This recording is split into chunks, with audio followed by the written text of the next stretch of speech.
Hello, folks, and welcome to our game. As always, with myself, Shane Stapleton, joined by Michael Verney there, who looks very close to getting a haircut one of these days. Although it's probably never going to happen because it seems that once people have decided to tell you to cut the hair, it's just not going to happen by hook or by crook. But sure, why would you listen to what people are telling you to do? And would the wife not say to you, look, Michael, love you and all, but one of you's got to go, the hair or you? No. To be fair, no. We've bigger fish to fry at the minute, more than our hair anyway. I can tell you that. And does the daddy be pulling out of the hair? Yeah, it's woeful sore. Jesus, at the roots, yeah. If I could get her to pull a few of the grey ones out, it'd be grand. But unfortunately, not. She's not that selective. Sure, look, who you talking to? Look, we've a big show coming. We're hoping to get Martin Fogarty. Obviously, he's had a huge part in terms of the GA and trying to shape things in some of the different counties across the board. He's a former national hurling development manager. We're going to have 𝘱𝘗, who's a loud hurler on the line. And we're going to have Mike McMahon of Newcastle West as the Limerick team head into the Munster Championship once again. So many things to talk about today. But where would you like to start off? Any bit of news that you'd like to touch on? Actually, there's always so much news, and the inter-county season hasn't officially started, but there's news left, right and centre, no matter what way you look. There's all sorts of different backroom teams been finalised. Obviously, the Waterford senior football manager was finalised last night. Paul Shanky, that used to play with Meath, he's based down there. And it was put out that Mikey Cronin's going to be his coach and selector, and he's going to be over the under-20s as well. Said it before, it's not exactly the most glamorous job in the world, to be honest with you. We're probably, it's struggled to get players. As mentioned before, Iphy Fitzgerald had 8 players at his first session. Like you wouldn't expect that with a junior club team in the middle of January. Do you know what I mean? So that's what some county teams are operating off. The minor been restored to under 18 in Cork, I think, is interesting. They've obviously been talking about that for a while. It was a unanimous enough vote. I think it was 135, I think, to 59 or something like that. But I think what some people's noses are out of joint over. So the under-18s can play adult level for junior level or below, but they can't play anything above that. And to be honest with you, it's the junior clubs that really need that exceptional minor, or even the average minor, to make up. They're struggling for numbers or whatever. I don't think any of the big clubs should have any qualms or anything about not having a good minor available to them, given the number of players that a lot of these clubs have and the number of teams that they have as well. Yeah, occasionally, though, you will have a club that's operating at senior level that does need the numbers, that they're operating with a fairly kind of trim panel. So I wonder, if you were to do it means tested, then it's just an absolute nightmare for the county boards and stuff like that. So I think there has to be a cutoff point somewhere. And I do see a nice bit of dissension in the ranks online, people giving out about, which, generally more people give out when, when it's bad news than good news, so it's good news for a lot of people. So they're not going to say too much about it. But when people are frustrated, they'll give out. And I totally understand that. But I do feel like there needs to be sort of like a line drawn in the sand somewhere. And look, we're going to be giving out about different bodies within the GA now as this show goes on. And, we'll try and give the other side of it too. But there's always going to be people frustrated when you don't have a multi-million, and it is multi-million to some degree, but you don't have endless resources to try and look after these issues. Yeah, no, definitely. And listen, I still think it's better than what was there. And at least it's gone back to 18. I think it's going to be easier to keep lads through and actually bring them through to adult hurling. 17 to 20 is such a massive gap. And there's chat to clubs that in the country and the amount of lads they're losing at that age as well. It also, I just think it also means that the fixtures won't be overlapping. For a senior club, there could be a dual player where a senior fixture could have to be called off because there's minor fixtures on. It gets unbelievably messy. Yeah. You could have somebody part of a minor county squad and a senior league game or senior whatever game is going to have to be called off as a result of that. I still think it makes a lot of sense in that regard. And I think the ones that really, really need that player, or 2 players or 3 players, will be able to get them, which I think it makes sense. Yeah, and look, this we would consider this quite an important show. In the past, we've pushed hard, I suppose, on the plight of the club player, and now we're looking at how maybe counties, like the GA Central Competitions Control Committee, is recommending that counties with fewer than 5 adult hurling clubs should compete in the Lorry Maher only from 2025 onwards. And if that's passed in December, it would see Cavan, Fermanagh, Leitrim, Longford and Louth confined to the 5th tier competition, and their inter-county season will be cut from 6 months to 3 months. Now, Louth are the only one of these counties that played above 𝘰𝘂𝘁𝑚 this year. The other three would see, so it's a bit of a change there. But look, I think we definitely need, if people actually see this as a real issue, and specifically within these counties, need to generate a bit of momentum. We're trying to do something by getting on Martin Fogarty to talk about it today. Hopefully his connection, because he's abroad, is okay.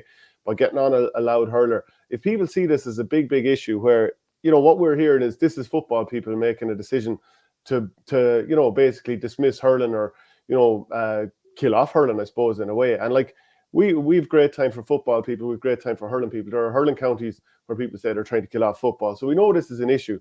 Like GAA people are GAA people, right? Some people just hold a different type of ball and play a different type of sport.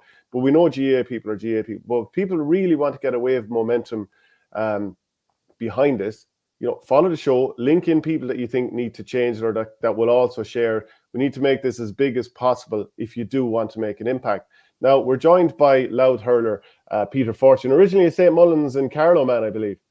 Yeah, originally from St. Mullins, so played with St. Mullins for a good few years and moved up here to the Drogheda area there. My fiance is from this region, and I was doing the commute for a few years. I know a lot of men have done, and a few times nearly fell asleep going back up the road and decided that it was getting a bit too dangerous. And, I unfortunately had to make the decision. But look, in one way, it was very tough to leave the club that you've given your life to, but another way, it's given me a whole new lease of life. Playing hurling up here and involved with St. Feckin's up here. It's been an amazing club to land in, and getting the chance to play inter-county hurling then with Louth has just given me, things I didn't think I was going to achieve in my career, like playing in Croke Park and lifting a title in Croke Park. So, it's been a whirlwind a couple of years up here, but it's been brilliant. Yeah, you won the 𝘰𝘂𝘁𝘁 against Longford last year. So can you tell me, like, as you see it, and I know some of the different county reps that are, involved in the counties that I've mentioned, I kind of gave the background to this already. Can you talk in terms of, like, how you received this news, what impact it will have, what impact it has on hurling in these counties? Just give us that sort of background first. Yeah, well, like, I suppose, like, the biggest thing is that we found out about this, like most of you did, and it was in the national media. And I suppose I was actually on away and you're getting all these text messages, your phone's blowing up, and you're seeing all this information that, like, something that really affects what we've been doing over the last few years. And as players, we're giving absolutely everything to our counties to try and elevate hurling in our counties. And even from a personal standpoint, like you mentioned, with Louth, like, we've got into Division 3A, retained that twice, got out of 𝘰𝘂𝘁𝑚 into Nicky Rackard and retained that last year. And, like that, while we have aspirations to push on this year, that was a big achievement for us. And, to play against some of the bigger counties, like, we had games against Mayo, Donegal, like, these are teams that have been playing at a high level for years. So to kind of get this news that, all that could be taken away from us. And I suppose what really hurt a lot of us when we kind of got together as the lead reps from all the counties was that, like, there was no player input in this whatsoever. That, like, we found out about, like, the people who it was going to be affecting. We found out about it the same time as everyone else, which, we just kind of saw that really as a sign of, disrespect to the players who've been given years and years of service to their counties and trying to put respect on hurling in their counties. And that's been a constant battle for these counties, for forever. Like, and I'm only, as you said, I've only moved up here. I'm only new to this. I'm with Louth now about 5 years, but some of these men are doing this for 15, 16, 17 years. Like, and to see that written on paper without even being given the chance to kind of give their say on how this could affect hurling in their counties, it was very hurtful from a personal standpoint anyway. And then I suppose on your second part of your question, like, how this is going to affect these counties, like, we see this as, like, we are completely against this proposal, and we're all uniform and united in that. Like, the very minute this broke, we got a WhatsApp group going with the 5 lead reps from these counties, and everyone was unanimous behind the fact that this can't happen. Like, that if this happens, this could be the death of hurling in these areas. And the way we see it, like, we have constant battles with trying to get players to play county hurling over football in our areas. And if we lose a national league, you know, those lads are going to be playing football during that period where normally we do have them. And to try and get them back in to be able to play high level hurling, that has been happening at this level. If you go to the results of 𝘬𝘁𝘁𝘍𝑒𝑚𝑎R or Nicky Rackard or Division 3B or 3A, they're probably some of the most competitive games in hurling at the minute, like score lines and things like that. And that's been the work that's been going on in all these counties. And to just to throw that away, you know, we're flabbergasted. Like, so Peter, the argument from the CCC would be that the funds saved from playing all these league games and potentially traveling to Warwickshire or traveling to Birmingham or wherever to play these games will go back into, let's say, grassroots coaching in these counties, because a lot of the counties that have been mentioned wouldn't have more than a handful of senior clubs or whatever, and maybe if they had 3 or 4, that would even be that would even be more than they actually have. Like, so, like, what's your feeling on, like, if it did happen, that's what would actually happen, that the money would actually go there? I've seen it in my own county before, where I think it was Offaly, Laois, maybe a couple more. There was certain money given to them to develop hurling within those counties. It ended up going elsewhere, shall we say. It definitely didn't go into hurling or developing it. Like, what's your feeling on whether that would actually happen, or would it just be lost a small bit going in other directions?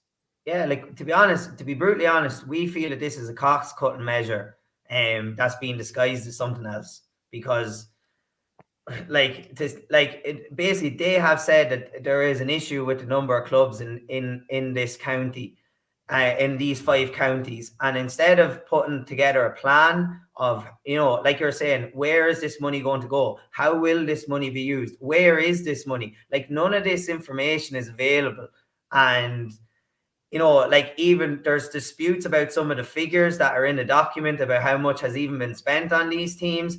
And, like, we just feel that, like, you know, we are being expected to accept this policy into our counties without any plan or without any structure or targets or progression steps on how this is going to happen. Like, look, I'm heavily involved in juvenile in our club, and would I love funding to come in to try and bring on hurling in Louth? 100%.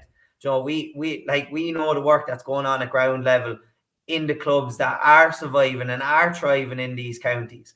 And even, like, we almost see this as a bit of a kind of slap in the face to these clubs that have been doing this work for years and years and have been fighting this battle for years and years.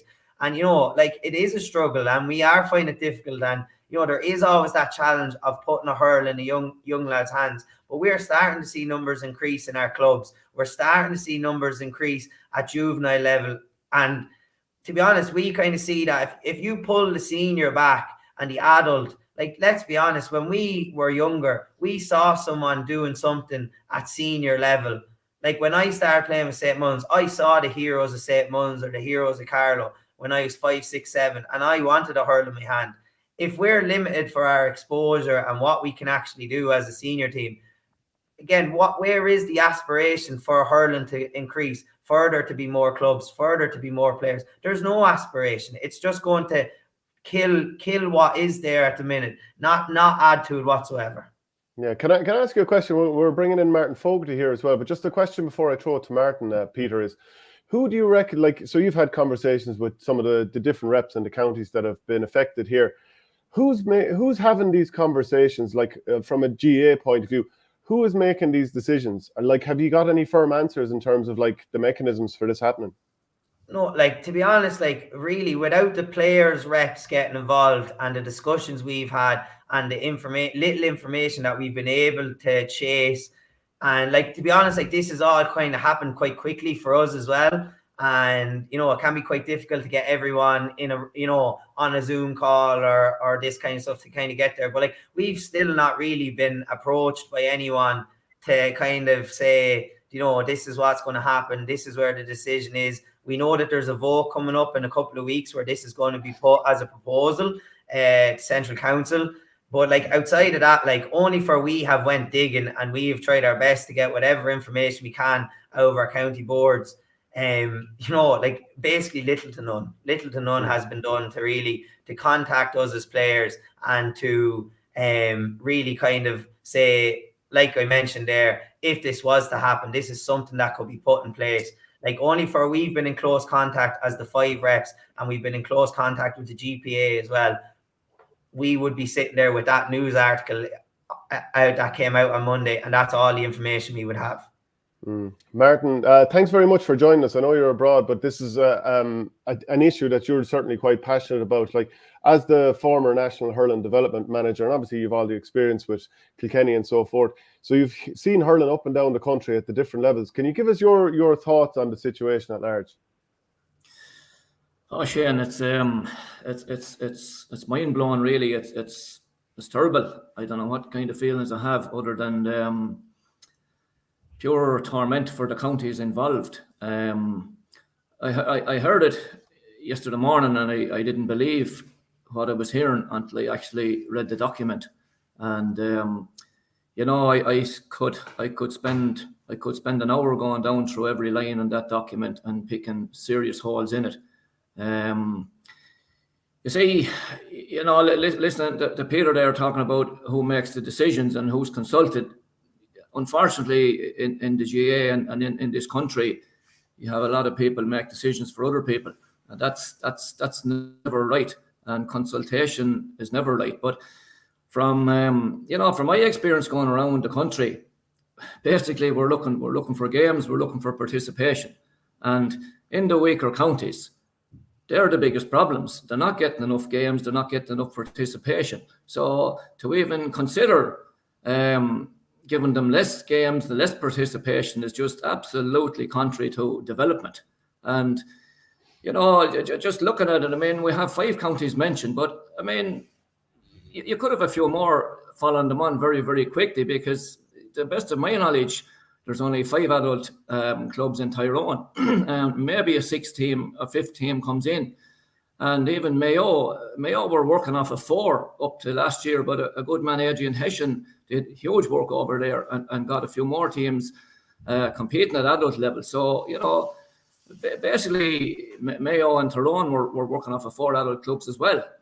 And, you know, if we look down to Carlow, and Carlow on a given day could give the Liam McCarthy teams a good run for their money, but they're picking usually from 3 or 4 clubs. So, you know, what is the criteria for being allowed into the National League? You know, is it success, or is it the number of players in the county? You know, the ultimate aim should be that every county is represented in all our competitions, and to punish a small group of players because somebody in the county thinks the money is not being spent well, that's a disgrace. And if you take, you know, one of the issues is the spend, you know, that this money theoretically is being wasted on 25 or 30 players. But sure, that's the same case in every county. You know, you take Dublin, the biggest county, the biggest numbers in the country, and their vast amounts of money are being spent on, you know, whatever, let it be a panel, 30, 40, whatever they have. So, you know, how many players don't make the panel? That's beside the point. And you can make the very, very same statement for the football teams in all the counties. Like, you take these 5 counties, and whoever is pushing it behind the scenes are saying we're not getting good value for money, for investing money in, we'll just say 30 players. Well, I'd ask the question, are they getting good value for the money they're investing in the football players? Because let's be straight about it. Those, I'm not knocking them in the slightest, but those football teams are not, you know, they're not winning, if winning is the yardstick. They rarely win games, and they're costing vast amounts more money. So, you know, where are the lines? It's mind-boggling. Now, in fairness to the CCC, you know, I imagine, and maybe I'll change my mind next week, but I imagine that they're being hoodwinked. And somebody or some people behind the scenes don't want hurling to develop. And they're giving the CCC, information, because to be straight about it and with all due respect, the members of the CCC have no knowledge of hurling development and probably no interest in it in the weaker counties. Now, I would have found that with so many top-level committees that have zero interest in developing hurling in the weaker counties, because they've been pushing and pushing and pushing. So, with all due respect to the CCC, somebody is hoodwinking them and, giving them information that doesn't stand up. To take one point that came out in that letter was alluding to a panel in one county that had 6 outside players. Now that's within the GA rules. That's within the GA rules. And if those rules were changed, that team would still have a panel of players. Now, incidentally, those 6 players, I have it on good report that they're very, very well connected with the particular county. They're not just flying in for matches. And, but whether they are or they aren't, the rules are there. And then there was a reference made there about 6 players that failed to make their club team for a county final. Now, that's absolutely scurrilous. And that information was put up there to mislead, because I know for a fact that 6 players, if they weren't injured or other personal issues, would have been first names on those teams. So, to me, when I saw that section of the document, it says this is wrong. This is very, very wrong. And somebody behind the scenes or behind a few scenes are trying to hoodwink the CCC into pushing out a boat there for them and run an agenda that is absolutely contrary to hurling development. Now, hurling in these counties is walked on at the best of times, and the efforts that have to be made by clubs and players in these counties to play the game, there should be statues built to most of the people. And to come in now and try and do this and pull them out of leagues is just absolutely terrible. Martin, if this does happen and those counties are pulled out of leagues, like you've seen it, I know it's maybe a different type of example, but say the example of Kilkenny, football in Kilkenny, once it's gone, it's very hard to get it back once it's gone. Yeah, 100%. See, for people to promote football in Kilkenny, for people to promote hurling in these counties, they have to be absolutely dedicated. And what happens is they get browbeaten so much that they throw in the towel. And that's what happens. And, while you're saying it there, you mentioned Kilkenny.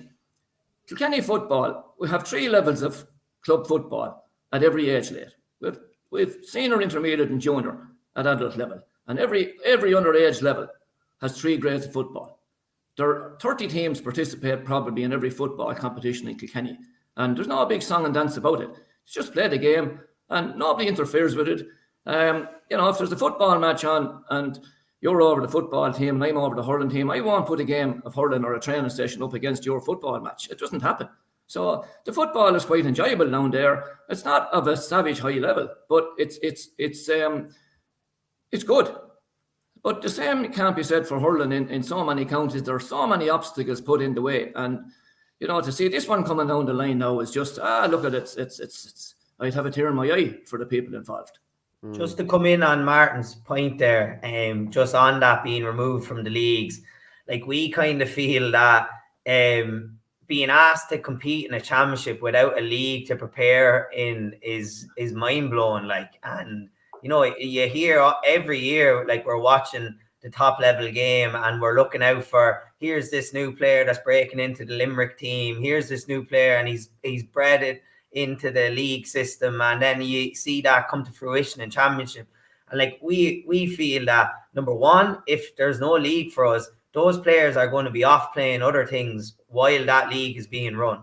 And to get them back into a squad in time for this Lowry Mar Championship, if it was to take this form, would be next to impossible. While some lads will come back, you can guarantee that there's going to be 7 or 8 lads who go, actually, do you know what? I'm actually, after making my senior football club at the minute, I'm going to commit to this. I'm not going to commit to the hurling this year.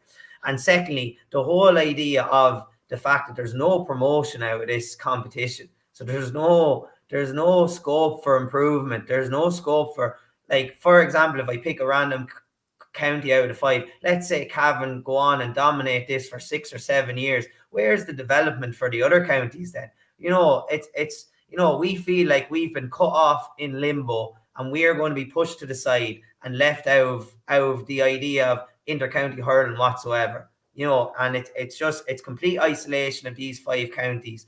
And, you know, like you're talking about the prospect of having to try get 5 senior clubs to get out of this competition. Like that could take years and years of development. I know Martin probably knows more about this than I would, but like, for example, in Carlow, there's a club, Burn Rangers there, who are doing fantastic work.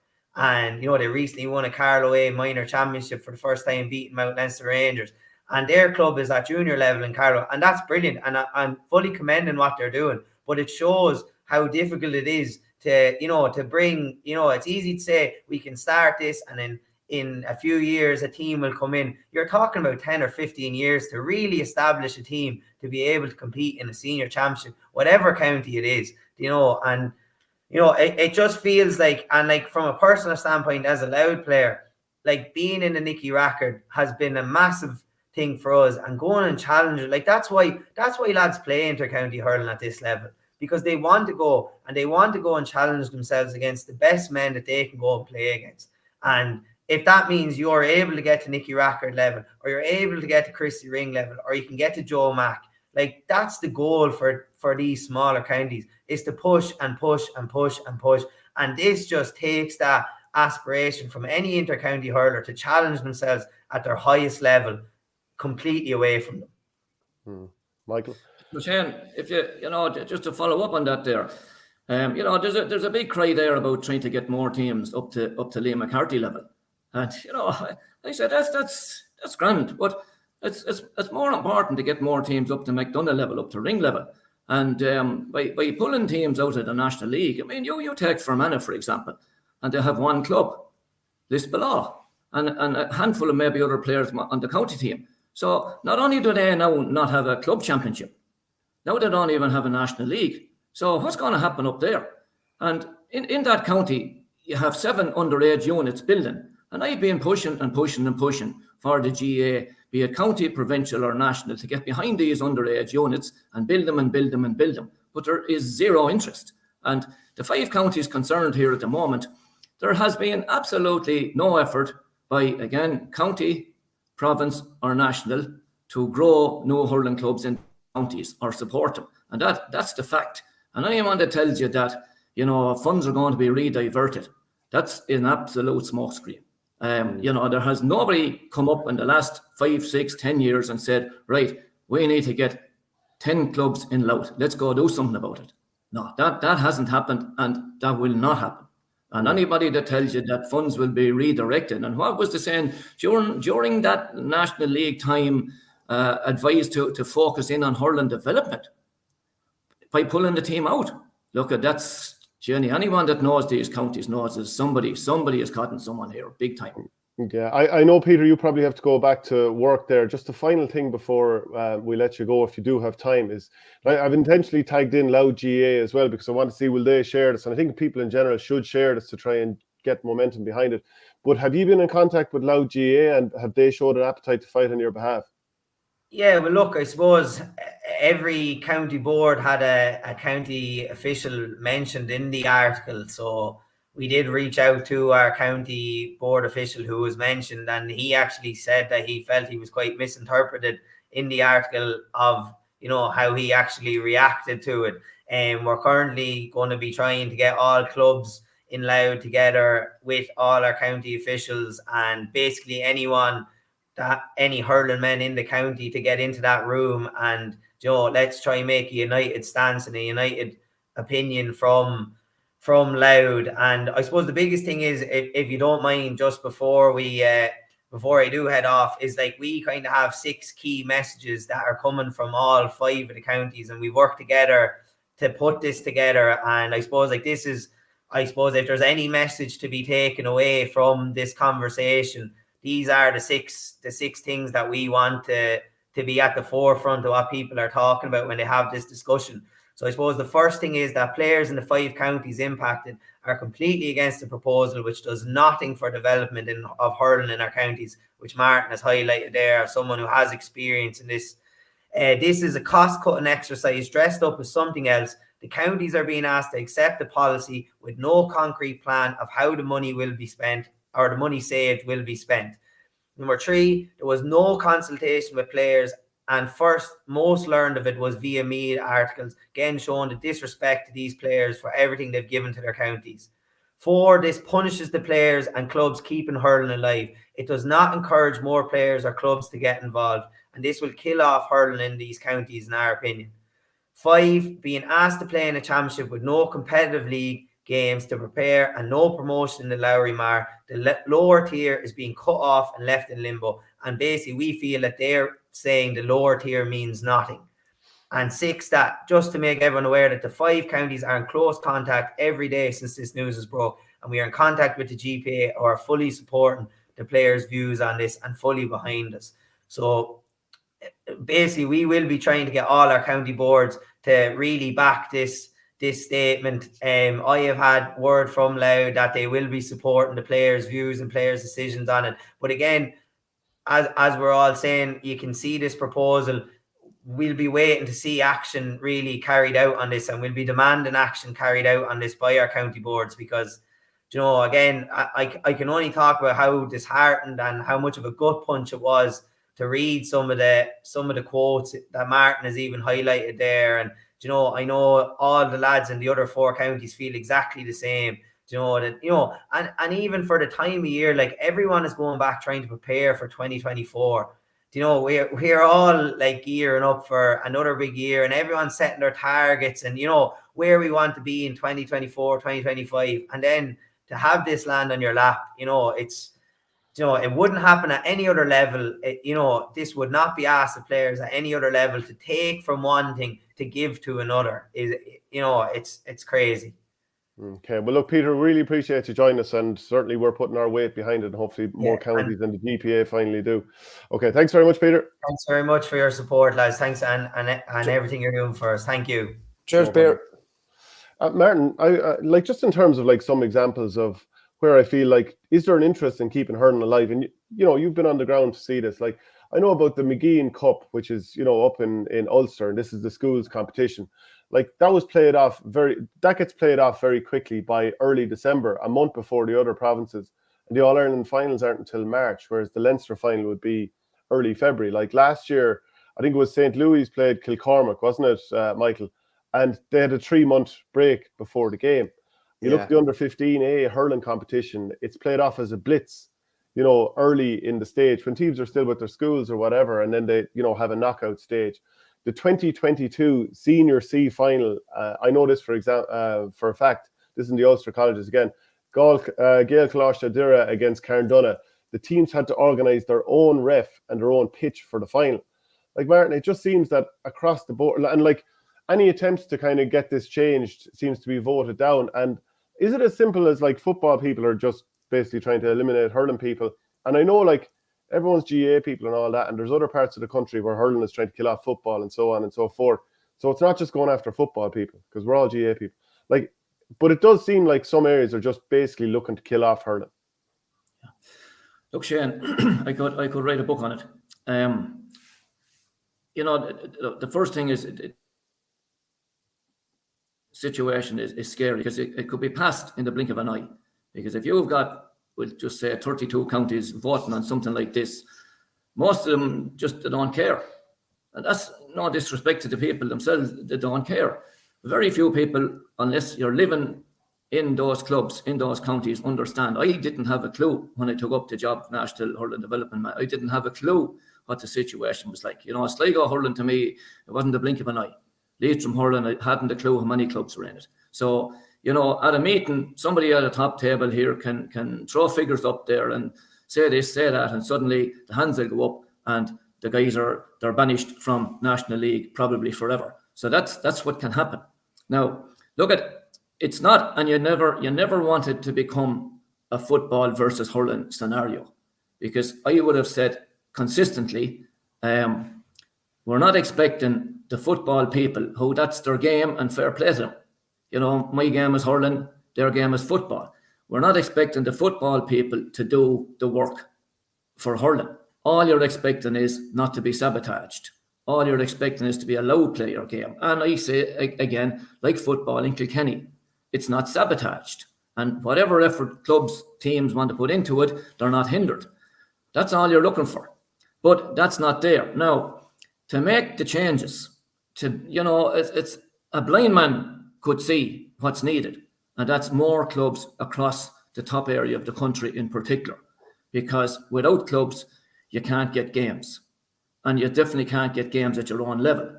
And this is where fixtures come in. That if you run on which we ran Tóno, Cuchulainn leagues, spanning 14 counties with 70 clubs, 70 teams on average involved at 13, 50 and 70 in an adult.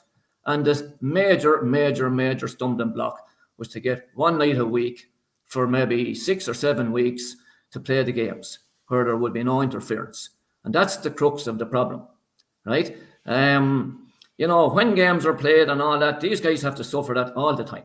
But just to be allowed, set up a competition and have it played uninterfered, that's what's needed. Now, to grow new clubs, nobody, and I'm talking nobody, county, provincial or national, has come behind me, and I'm saying, I'm not saying me personally, I'm saying me and the hurling, we'll say staff, the hurling people in these counties that are driving for it. Nobody has come and says, what do you need? What can we do? Because all we simply need is, for example, if you take Leitrim with 2 adult clubs, we need to grow that to 4, we need to grow to 8. Now, how do you do that? Well, you need people, first of all, that are prepared to try it. But then you have to give them a few pounds. You have to give them 3,000 or 4,000 a year for about 5 years to get them up and running, get them into a competition. There has to be a competition there. Now, how can you have a competition in Leitrim with 2 clubs? So you have to go wider. You have to go to the Tóno where you cross the county boundaries. So these clubs, these competitions have to be backed to the hilt. Because if you've got a new club, you have to have the games for them. There's no point in the 3 of us starting up an ice hockey team because we'll have nowhere to play and we'll have nobody to play. Do you understand what I'm saying? Yeah. Michael, you want to jump in? Yeah, no, I just think it's gas, Martin. Like, we had a commentator in there from, I think, Luca, who's actually a Fermanagh player, just talking about like the same week that comes up that Croke Park are spending 15 million on a redevelopment of the stadium. Like, imagine what 1/15 of that spread out amongst these 5 counties alone would do to potentially get good coaches in, get resources to potential new clubs, expand areas and all this. It's a mad one. Whereas what they're trying, what the suggestion here is to take money that they spent over the last couple of years. They put some, I don't know, did they put a figure of 100,000 or something on it like that? But that money will not go there. It will not go there. That's not it unless you give a county, a certain amount of money, and it has to be allocated to hurling development, coaches, hurls, helmets, slitters, etc. Unless it's as clear as day as that, it will not happen. And to say that we're going to save money on X, Y, and Z, no league next year, and that's going to be basically put into another area, it's just not realistic. You've seen it in your own club. I've seen it in my own club as well. That's not the way it works. That's not the way it works. It goes somewhere else. And that's and another thing you mentioned there as well. Like you've played for years. Myself and Shane are still playing a small bit here. It's all about competition. That's all that's in your head. We're looking towards this competition, this game. We're playing Louth in a Division 3B game in the middle of February. Lovely. We're aiming for that. Then we're aiming for 2 weeks after. If you've nothing to aim for, like, lads are just going to step away. Lads are going to go playing football. Lads are going to go travelling. Lads are going to take years out. Lads mightn't even play for their club that year. The knock-on effects of this are huge. And I think it's so important that it's raised now. I don't know if you saw it last week, and I know, Shane, you commented on this. The Rules Committee of Football, we're going to get rid of, and hurling, obviously, we're going to get rid of black cards, red cards, yellow cards going into extra time in games. It was going to be a clean slate completely, so you could get a black card at the end of a game and it didn't carry over unless the big furore on social media has caused them to change their minds completely. Like they've gone back to exactly where they started now, and it's like they will carry over. So unless you have a debate about this now and raise it and show that people are disgusted about what they're going to do, it will just go through. And I'm sure you've been in boardrooms, Martin, where decisions are, okay, that's true, bang. And then it's like 3 months later, you realise, God, we're in trouble here or whatever. So it's so important to bring this into the public consciousness and get conversation about it, because people don't realise, with a couple of comments there, people saying that they didn't realise what was going on until we brought it up today. So it's just so important to have the voices of these counties out there and put it out there and let everybody know what their plight is. And Martin, can I add in that, like, maybe I'm wrong, but I believe you're aware that a club in Derry more or less banned hurling and a different club had to be established because of it. I mean, that's where we're at. Yeah, look at Shane. That's one of many examples, and I was in the middle of that, and you know that particular club got up from the ashes from zero about 6 or 7 years ago, and I got word from one of their mentors to hope to have an adult team in the Cuchulainn League next year, but without any support whatsoever and with so many obstacles. But you see, it's a double-edged sword. That's St. Finbarrs, isn't it, in Derry? That's St. Finbarrs, correct, yeah. Unbelievable what they've done. And there's a similar club down in West Cork in 𝘰𝘗𝘁𝘗 who actually bought their own property last year, and they didn't exist 8 years ago in the middle of a football area. And they could tell you stories as well. Down in Kildare, you have Round Towers, right, smack in the middle of football, have done the very, very same, put an adult club team together this year, starting with old fellas, and hope to enter a junior championship, I think, this year, if they haven't already done it. But you see, the big thing is people who watch this show and they watch other shows and they'll say, that's shocking, that's terrible. But they won't go into their counties, they won't go into their meetings and stand up and say, look, we need to sort out this. And I have sympathy for some county board football, some county board chairpersons in football counties, because they may see the problems and they may have the little interest in hurling, but if they stand up and try and do something about, let's say, I don't know, just say Tyrone chairman says, look, we need to build this county up to 8 or 10 hurling clubs. Sure, he'll be gone. He'll be out the door the following year, you know. And that's apart from having all the work that they already have to do. So, you know, the drive has to come from Croke Park. Croke Park has to set aside, and you're talking about monies there earlier and the seats going into the 𝘧𝘳𝘰𝘮 stand. But I mean, you know, if by some imagination in these 5 counties, we'll just say 100 grand was going to be saved by pulling the team out of the National League. Well, if somebody said, right, here's 5 checks for you of 100 grand, and you can use that in the county for the next 5 years. But I tell you one thing, that would work. We would have 10 clubs in all of those counties if you had that money. But that will never happen. You know, that money will not, there's not a snowball's hope in hell of that money being redirected into hurling. And that's the crux of the problem. But I was saying earlier, it's a double-edged thing. You know, chicken and egg. Which you need first, the teams or the games? You need both together. There's no point in building new teams if you haven't the games. So I'm pushing very, very strongly the last few years with some great people, you know, the 𝘱𝘗𝘁𝘗, the Cuchulainn in these areas, a league that will give clubs at least 7 games and a good final if they get to it, and semi-final, guaranteed, unimpeded. That has to be there. If that's not there, there's no point in training, there's no point in building a club. And you've said it there already, what happens, you know, you take Longford, and I know some unbelievable hurling people in Longford. But what are they looking to? They're looking to a 3-team championship. So the 3 of us here, lads, we play each other, and the top 2 will play the final. And that could be run off in a weekend. Now, how can you train for the year for that? So they need to get out. And some of these clubs, they're getting into other counties, and that's all they can do. Like Carlow are surviving because they're bordering Wexford, they're bordering Kilkenny, where they can get in and get games. Okay? You can say the same with Naas at the moment. Naas have come on so well, but they've been playing in Kilkenny for years. Wicklow and on stronghold of hurling, but there's no excuse for them not developing, because they can run into Dublin, they can run down to Wexford to get games. But you go up to Donegal, and you go up to Sligo, and you go up to Fermanagh, and you go to these places. Where can you get? They can't get games. Now, the lads in the like of Longford, a few of them can slip into Westmeath, a few can slip into Roscommon. And Roscommon, they want to watch themselves as well, because, you know, if this thing if this snowball gets rolling, and suddenly if you don't have 5 clubs, you're gone out of the league, well, that'll creep up to 6 and 7, and suddenly Roscommon will be gone, and Fermanagh are already going to be gone. Armagh will be gone. All of these clubs and counties will be gone, and hurling will die. And there are people in those counties that want the game to die. Can I just ask you quickly, Martin? I've seen Celtic Challenge games down through the years, and it's great. But there's a fair element of lip service to it too, is there not? And it's promoted as the greatest thing ever. And it's great that they're, and particularly the likes of the Fermanagh and these, and they're all playing in competitions, and they'll park out numbers about inclusion rates and whatever. Yeah. That's not really where the problem is, though, is it?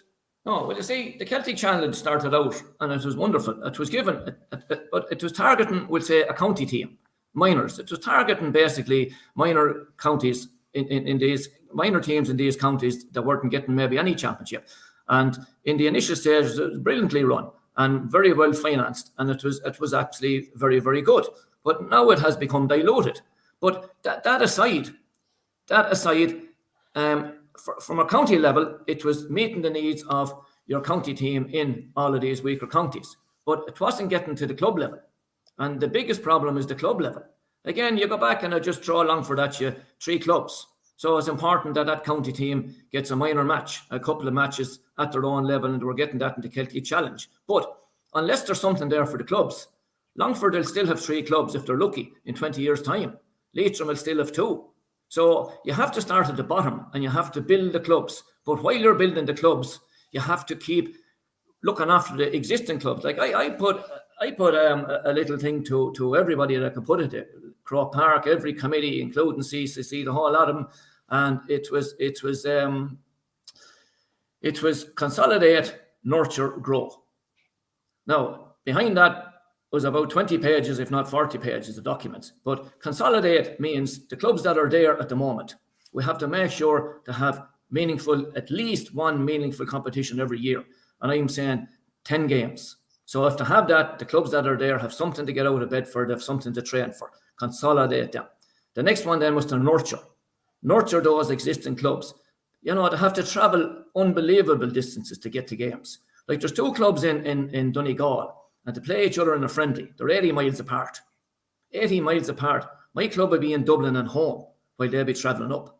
So consolidate was to put finances into those clubs by, you know, to help them participate in these competitions, to help them get more coaching, to help them build their clubs.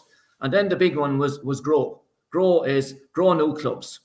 And growing new clubs is double-edged. It's growing the club and it's growing the schools in that area. And that will cost money. That will take resources. Not a huge amount. Like 40 grand a year in each of those counties would do unbelievable work. Unbelievable work. Martin, you left the role as the National Hurling Development Manager after 5 years. I think it was towards the end of 2021. And like I've just seen it here in an article on the GA's website that you did 1,000 coaching sessions, 300,000 miles clocked. So obviously you were up and down the country, boots on the ground, all that kind of stuff. Has the position ever been filled since? Has the void in any way since been filled? Has whatever you had looked at doing and, you know, planned on doing, has that been followed through on? Well, Shane, look, I didn't leave the position. My contract was up. Simple as that. The contract was up. I had a 5-year contract, and it was up.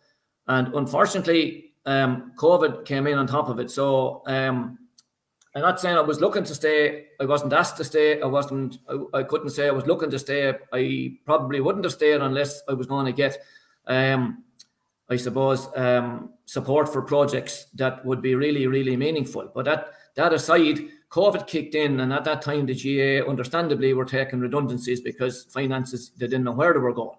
So my role then wasn't reinstated for anybody. Now, I had a rollover ready for whoever would come into the new role to continue on, but it hasn't been filled, and that's a disaster. Because, you know, I'm not saying me, I'm saying we, and I say we. I covered every county, but I concentrated personally on what I call the Taun area, that line from Galway to Dublin, north of it, because that's where the greatest need was, and some unbelievable hurling people up there.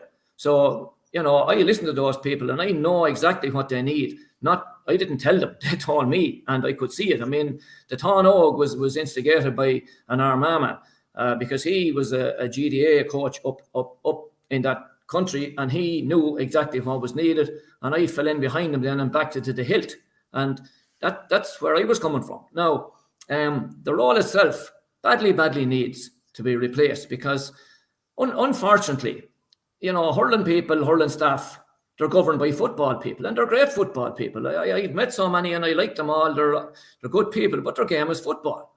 You know, there's no point in having me heading up a football competition or a football committee because I don't have the particular interest. So hurling needs to be governed by hurling people. Decisions for hurling need to be made by hurling people.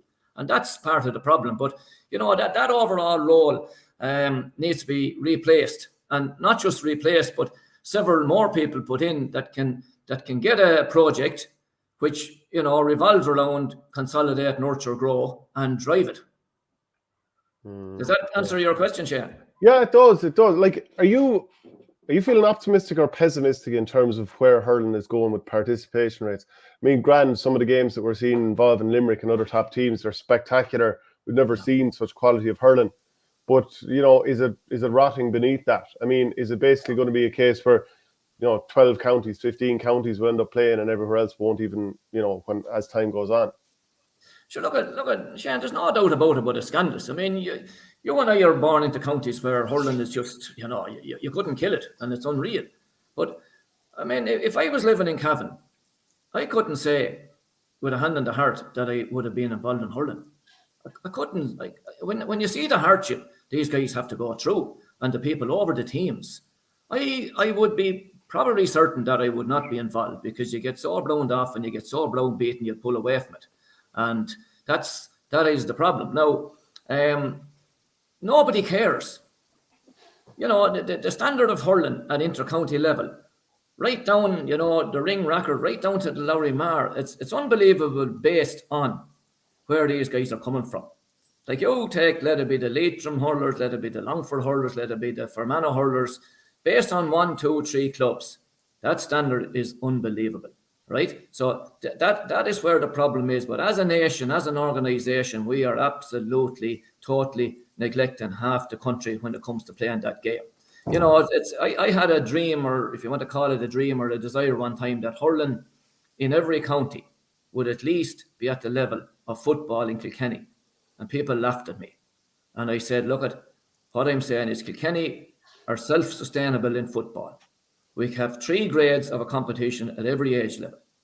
And whatever that means, it means 6, 8 or 10 games a year, uninterrupted, and they're played. And if you had that in hurling in every single county, that would be some dream. But you know what? You couldn't achieve that if you stuck 8 counties together. I couldn't get 3 grades of hurling if I stuck 8 counties together up there. That's the challenge. That's how difficult it is. And when you talk about mileage, travelling, you know, above in Mayo, there's a club, and to get one hurling match, they travel 25 kilometres. If they want a second, they go 50. Now, talk about the boys in Donegal. So even to run these Town Oak leagues, our biggest challenge was to try and keep travel distance for a halfway venue to no more than an hour. That's what you're dealing with. Like, I could get at home in my club, I could get 15 football challenge matches within a half an hour's drive of me. But these guys in hurling, they can't get a match. And then the counties that are so small, they're playing the same old team, the same old team, the same old team. It's a massive, massive challenge. But if the resources and the interest were put into it, and if a team of enthusiastic hurling people were given the brief and given the backing, it would snowball. And that club above in Derry, St. Finbarrs, and the one below in Lake Rogue in Cork and Roundhouse in Kildare, they have proven what can be done with zero help and enthusiasm. Martin, just like, you've been brilliant with your time. Would you mind if I briefly asked you about the Leinster Club Championship this weekend? And like, you've been involved before with Kilcormac, and I suppose you know O'Loughlin's very well. How do you think some of these games will go? And take your pick on the games if you want. 𝘂𝑉𝑎𝑛𝑦 against Kilcormac, O'Loughlin Gaels against Mount Leinster, for example. Sure, look at it's all, you try and ask how a game will go. It's toss of a coin mostly. I mean, they're all good teams. It was like, we'll say, O'Loughlin's playing Ballyhale Shamrocks there last week or the week before. You know, everyone say Ballyhale Shamrocks going to win that game. I would never have seen it that way. You know, the chances are maybe they would, but I would have seen that as a toss of a coin, that if O'Loughlin's could play to their potential and avoid, I won't say even get breaks, but avoid disasters, the game was going to go down to the wire. And it was the same maybe with Dixborough a week or two before that. I watched Kilcormac and Shinrone last year in the Offaly final, and Shinrone hadn't won in whatever 60 years. But Kilcormac got an unbelievable start. But whether they sat back a bit or not, but Shinrone got into the game and everything worked out for them. They didn't get any setbacks, and they won their first championship in 60 years. Now this year there, I was looking at it online there, Kilcormac turned the tides and they blew them away. So hurling is strange that way. I see these games at the weekend very, very, very, very open, Shane. I don't know much about the lads down in Wexford, but just when you see Conor McDonald is playing from, sure, straight away you say any team that has that fella on the edge of the square or out in the 45, well, it's like the Shamrocks when you have Owen Cody and TJ Reid and a few of the Mullins is knocking around. That brings you a long way, doesn't it? It sure does. And like they've have Cathal Dunbar and Charlie McGuckin to name a couple more as well. So geez, do you know what I would have said about O'Loughlin Gaels? So, obviously I was part of that Coola crew that played them in the 2016 Leinster final. And I remember at the time thinking there's a lot of players that are either very young or probably at the tail end of their career. Like, for example, brilliant players now, but just, they're obviously at the tail end. The likes of Martin Comerford, I think, was 38. I think maybe Alan Geoghegan, wing forward, is the same. Brian Hogan, 35. Was Andy Kearns maybe in his 30s? And then you had Hugh Lawler and Paddy Deegan, who were aged 20. Whereas now, like those last two lads I've named, they're at the peak of their powers. Like, they're playing brilliant stuff for their clubs and their counties. And I would have said this, and Mikey Butler's there as well, I would have said this team could actually be primed for a right good run because the age profile is probably, that bit better for them, Martin. Yeah, but look, to me, age doesn't matter. Age is immaterial. You're either good enough or you're not. I remember a long time ago, Buffers Alley, I went up to see them, and I kind of went up to see them in an All-Ireland final to do with age. And, they won the All-Ireland, they beat Donovan Rossa from Belfast there. And Tony Dorn and all these boys were playing, and people, these lads were too old. And I once the game got going, they were blown out of it for a while.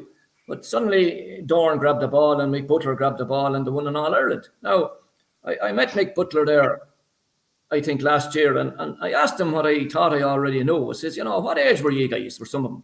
And my head says these guys were around 40.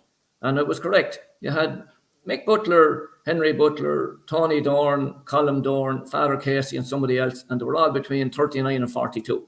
But they were Austin players, and age, let's talk about giving young lads a chance. If a young lad is good enough, he'll be on the team. It's as simple as that.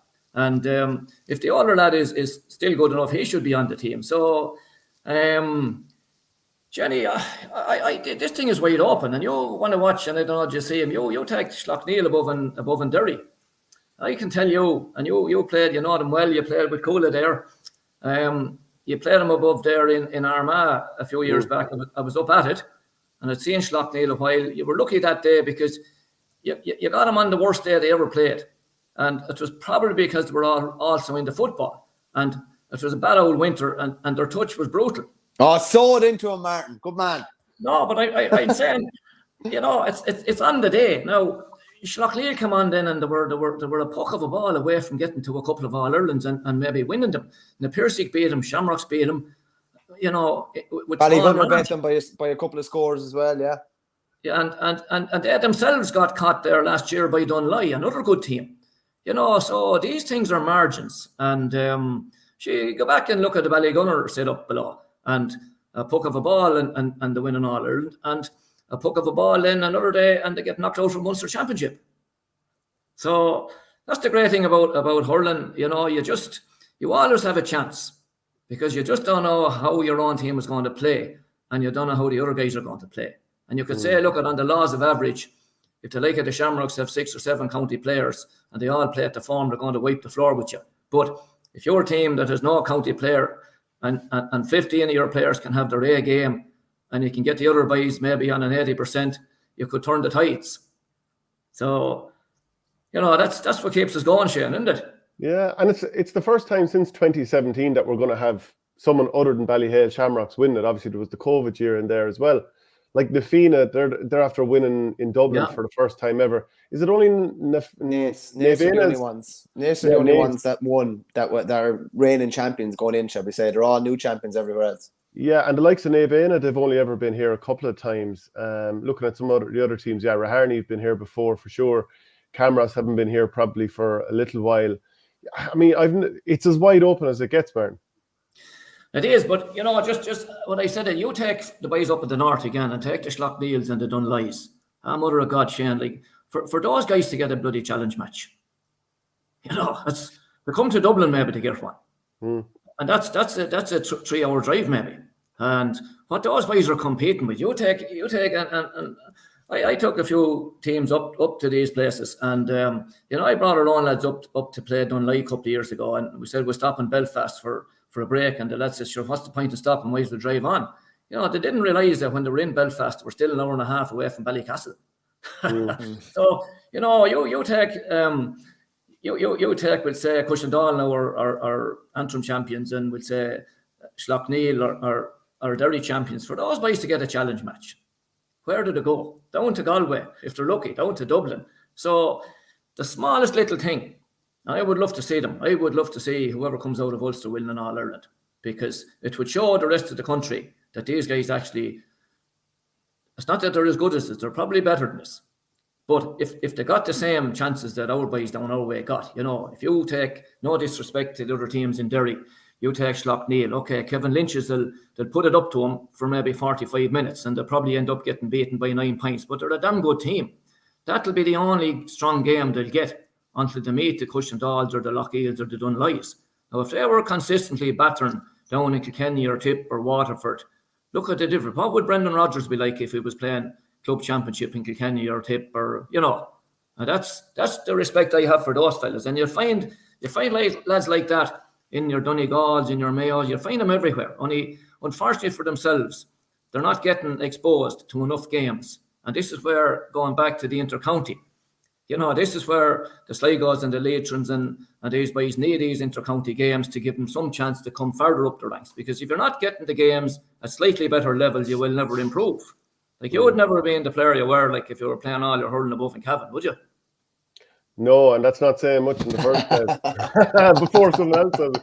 But you know what, Martin? Like, I'm involved with the UCD Freshers, and I think it's brilliant that we've hurlers who've played already in the Freshers League from Roscommon, from Kerry, from Sligo. Although he's been injured, he would definitely have been playing. And there's someone from another county as well. Like, and you see them getting an opportunity to hurl, which otherwise they wouldn't have. Sure, man. I was up giving a small hand there a few years back in Westmeath, and I was up to do helping out there a few sessions, and I wasn't in the place 5 nights, and I said, Jesus, if I was involved with Kilkenny still, I'd be pulling 10 of these lads in for a look, and that's as much as that's as far as it goes. The 𝘧𝘶𝘰𝘮s, they were never put onto panels, they were brought in to have a look at them. But I remember looking at the 𝘧𝘁𝘰𝘮.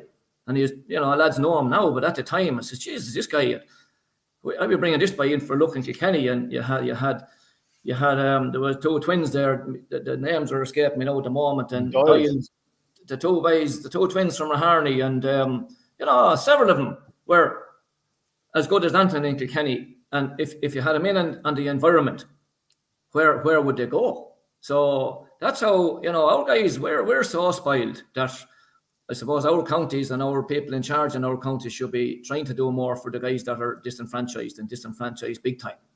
And do you like where hurling is going, Martin? I mean, I mentioned the Freshers there. There's obviously those rules that are being trialled at the moment. But hurling in general, do you like where it's going? Ask him about the rules. I can say there's something burning under the surface. Rule and the hand pass rule, yeah. No, I'll tell you what. Look, don't talk about the rules because we'll be here till tomorrow.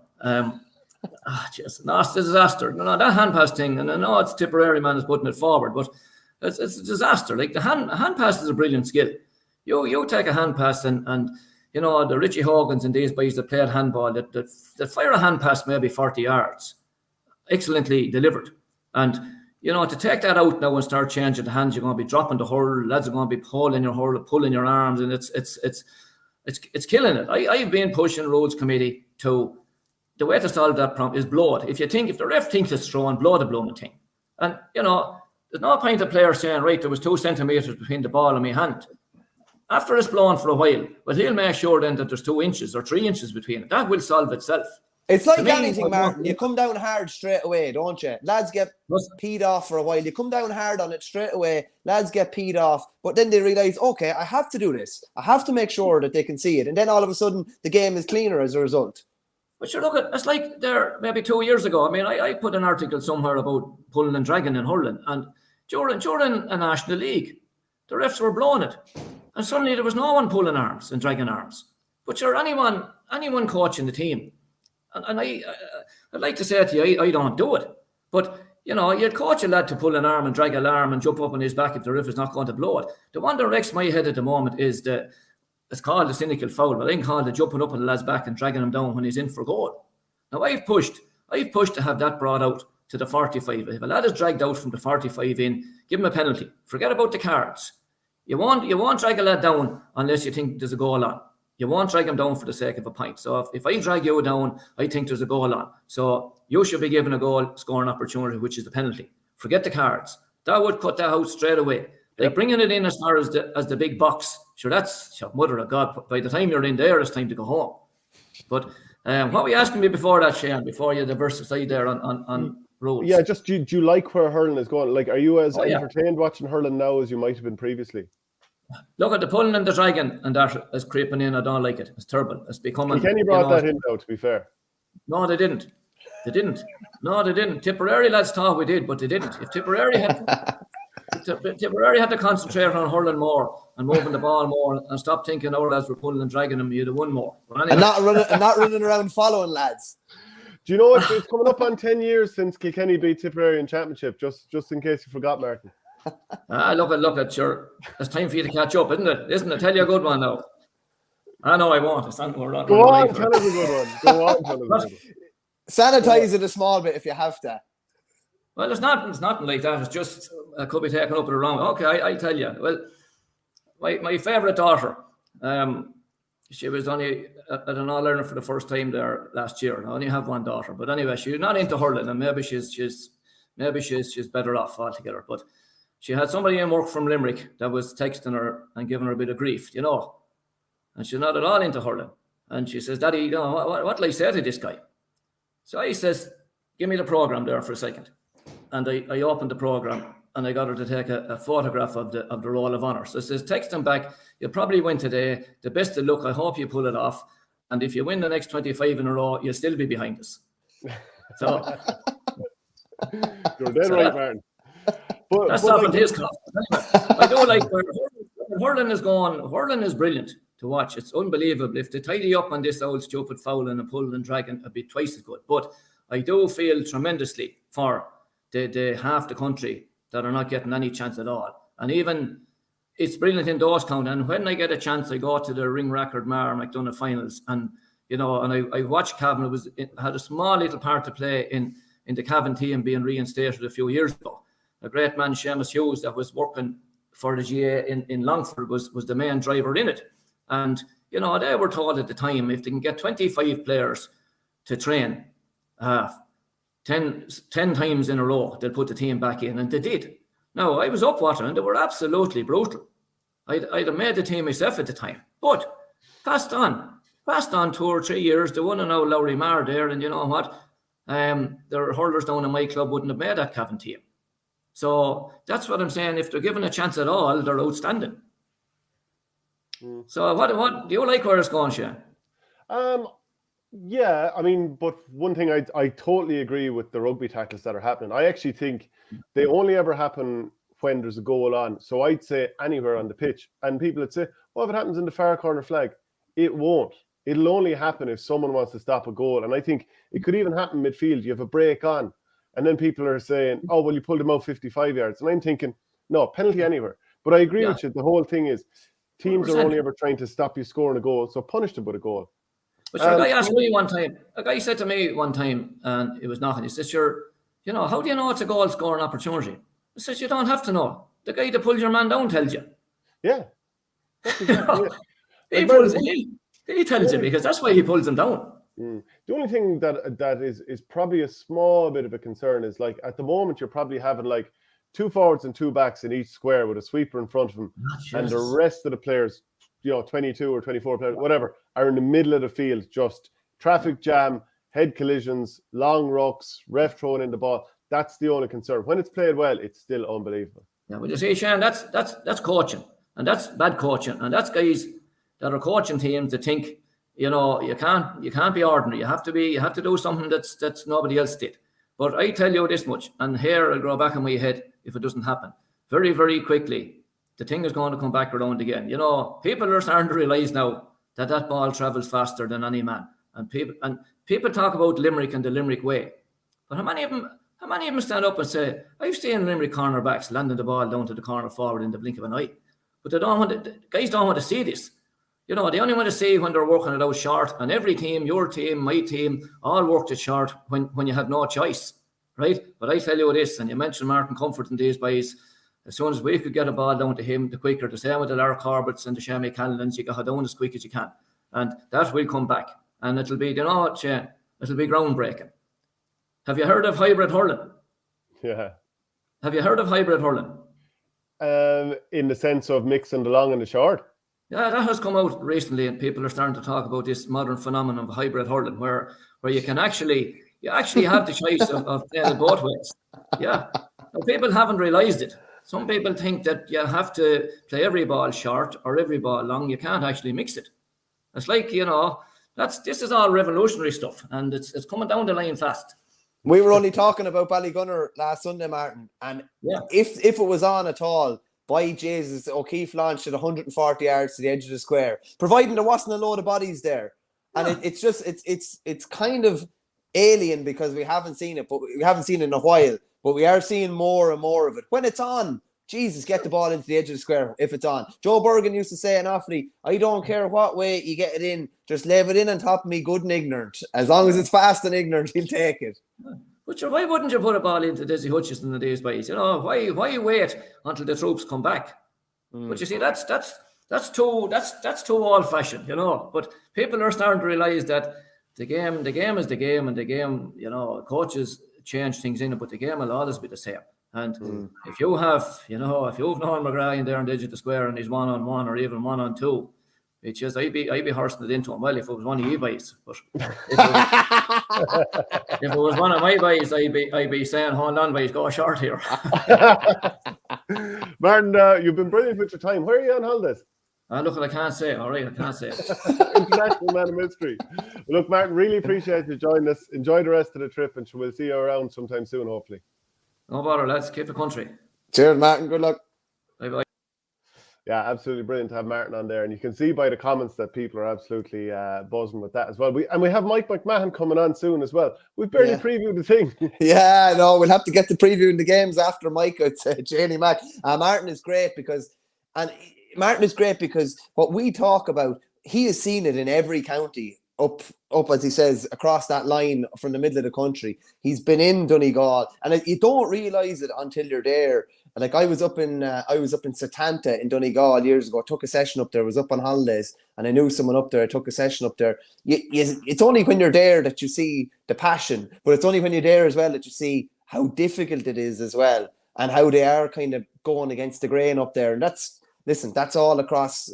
I'd say from that centre line that Martin talked about up. That's most counties, Louth, Roscommon, Tyrone, etc. And really the solution to developing hurling is more and more clubs at grassroots level. Like I chat to people in Carlow and they tell you, the getting into the All-Ireland series is great and getting that one-off game is brilliant, but that's not what we need. We need more clubs. We need more participation. We need more players. And that's what all of those counties really, really need. Yeah, and we've plenty of comments in from different players who've represented different counties at the lower grades, if you want to call them that. For example, here, there was we kind of heard from Luca McCusker in a couple of comments already. I'm pretty sure that the Joe O'Brien, yes, from Longford. It's a shocking decision and one that will kill hurling in a few of these counties. Hurling can be developed in these counties without limiting the senior county teams. What will younger players aspire to if no senior team there?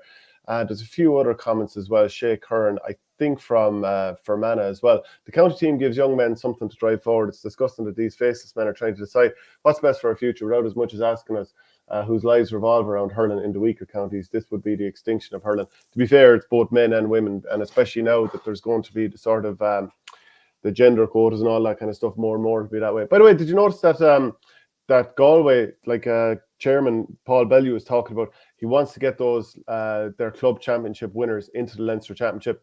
That would really spice up Leinster, wouldn't it?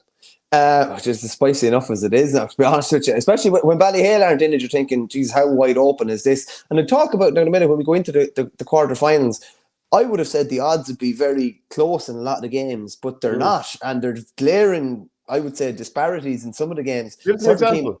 Na Fianna are playing Raharney, and Na Fianna are 1-10 to win that game. Go away. Not in a month of Sundays, but they're probably a 2-7 shot in my head. Yeah, look, I'd make them favourites, but like, am I right in saying that this is a home game for Raharney? Yeah, it's in Cusack Park. Yeah, I think that's a bizarre one now. I remember something similar a couple of years ago. 𝘱𝘁𝘢𝘈𝘆𝘁𝘗 won Wexford and Naomh Martin won Louth, and it was similar type of odds. And I remember saying it to you on one of the shows. It's like, 𝘱𝘁𝘢𝘆𝘁𝘗 are like 5-1 here. This is bonkers. The other ones are Camross and Naas is pretty even. Mount Leinster Rangers are 4-1 at home against O'Loughlin Gaels. I think that's huge. Wow. Yeah, because you fancy Mount Leinster to win that. I mean, toss a coin thing, but you've been I think they have an outstanding chance, to be honest with you. And to lead into that, I think the 4 O'Loughlin lads went on the Kilkenny team holiday to New York for 5 days. That's in the middle of the 2 weeks, so basically celebrating a county success. And then that's within the 2 weeks, celebrating the county success for 2 or 3 days. And celebrating losing yet another All-Ireland. Well, it's one of the perks of getting there, I suppose, that you get to going off for 5 days and then coming back. Like, do you know, that's rope. I think that's going to be ropey for them. Yeah, okay. Like, you look at the Westmeath teams against Dublin teams. They've met 5 times before, and it's always been the Dublin team on top. So 1983. Aaron's Isle beat Brownstown. 1987, Fogs beat Ringtown. 2011, Bowden beat Clonkill, as they also did in 2018. And last year, Crokes put up 5-19 on Raharney. So Raharney will know what could potentially be coming their way because Na Fianna beat Crokes in the quarterfinal this year. First ever Leinster campaign for Na Fianna. So that is a challenge in itself. Donald Burke doesn't look like he'll be available, but like they have Sean and Colin Curry. AJ Murphy's been on fire. Shane Barrett is there. You have ex-Limerick panellist Brian Ryan. Liam Rush is back and fully settled in at this stage. You've got Sean and Kevin Burke at the back, Paul O'D as well. Who'll be man marking Killian Doyle? That's the big one here because he shot out the lights. 149 in Westmeath Championship, 111 in the final. He's got his brother Kieran Doyle, who was mentioned earlier by Martin. You've got the Grevels, the Keys brothers' own Keys is a big target. Cormac and Joey Boyle. Jim Mulcairns is flying at full back. Like, this is a serious team here. So I don't see how it's... Did you say 10-1? Yeah, they're 10-1 on. Raharney are 13-2 to win the game, which I just think is massive. Like, should be more 3-1, 7-2 or something like that, I think, as well. Just a comment in from SSRI. We've the great Mike McMahon. Mike, how are you? How's things? You well? Good, Mike. Good. Thanks for taking time. I know you're a busy job, a man of the law. I'm sure you're being kept busy down there.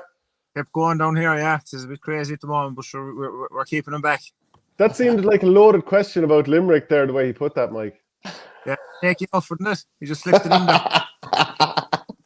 A quick one for you, Mike. You obviously won the county title last Sunday, three in a row. You're playing again this weekend, but I'm sure you enjoyed it. It was a low. Well, you hit a low score. It was 3-5, I think, to 13 points. Just talk to me through that. Did you enjoy the Sunday night? Maybe then back to normal then Monday afternoonish. I wouldn't say things are back to normal Monday afternoon. Maybe we trained last night. We went back training last night, and I'd say they probably gathered a few of them up out of 𝘱𝘁𝘢𝘁𝘗 on the way to training. But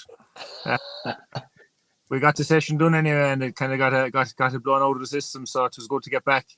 It's always good to get back on the pitch and prepare for I suppose a Munster Championship. But yeah, look, we took last Sunday as what it was. It was a great day for the club. 3 in a row. It hasn't been done since 1975 in Limerick. So there's a few clubs that have it done, but a couple of them, I'd say we're probably the only club playing senior at the moment that have done 3 in a row. So it was a great day for the club and a great day for the young fellas going to see the matches that they could witness us doing it, I suppose. And we celebrated as for what it was. It was a great achievement, and I was fairly raw on Monday morning, but the group was still going strong when I went back to the dollar. So No, it was good. It was a good night now and a good couple of days. And as I said, we went back last night, so looking forward to the weekend now. Isn't it so important, Mike, that you actually do enjoy what's there and then? Like, there's a game coming and that's grand, but at the end of the day, you have to kind of live in the moment for something like that, and you have to celebrate it like it deserves to be celebrated. Yeah, but sure, like, look, what are you playing for? Like, you know what else you like? You're grown up with these lads, and like, no, I wouldn't have grown up with too many of them.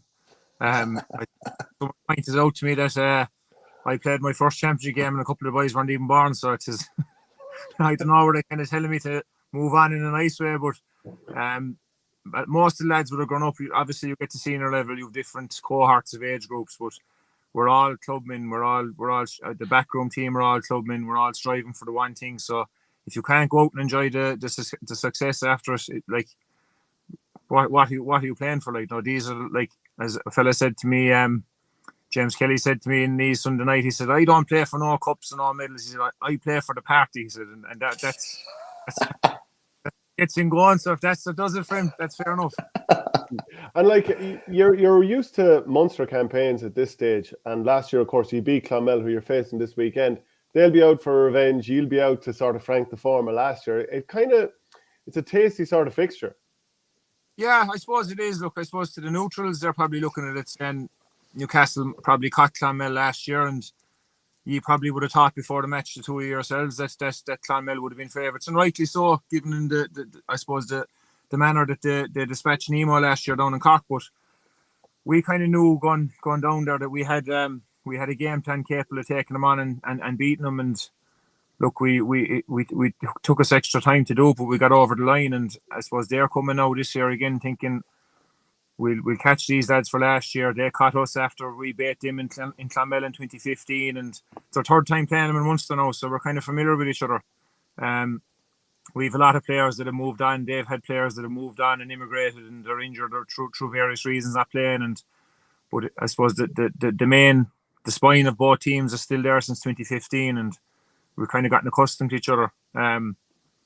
Look, we've played them twice now. We've had no issues with them in terms of they've been gracious in victory and they've been gracious in defeat, and we've no I suppose hang-ups about them. We get on fairly well with them, and I suppose, look, we'll go out Sunday and we'll have a cut off them and they'll have a cut off us, and we'll see where it takes us. Mike, that Munster final defeat was a bit of a heartbreaker after against Cairns O'Reilly's. There was only a point in it. It was a case of so close, I suppose, but yet so far as well. Yeah, look, I suppose we played all the football in the first half in that Munster final, and we went in.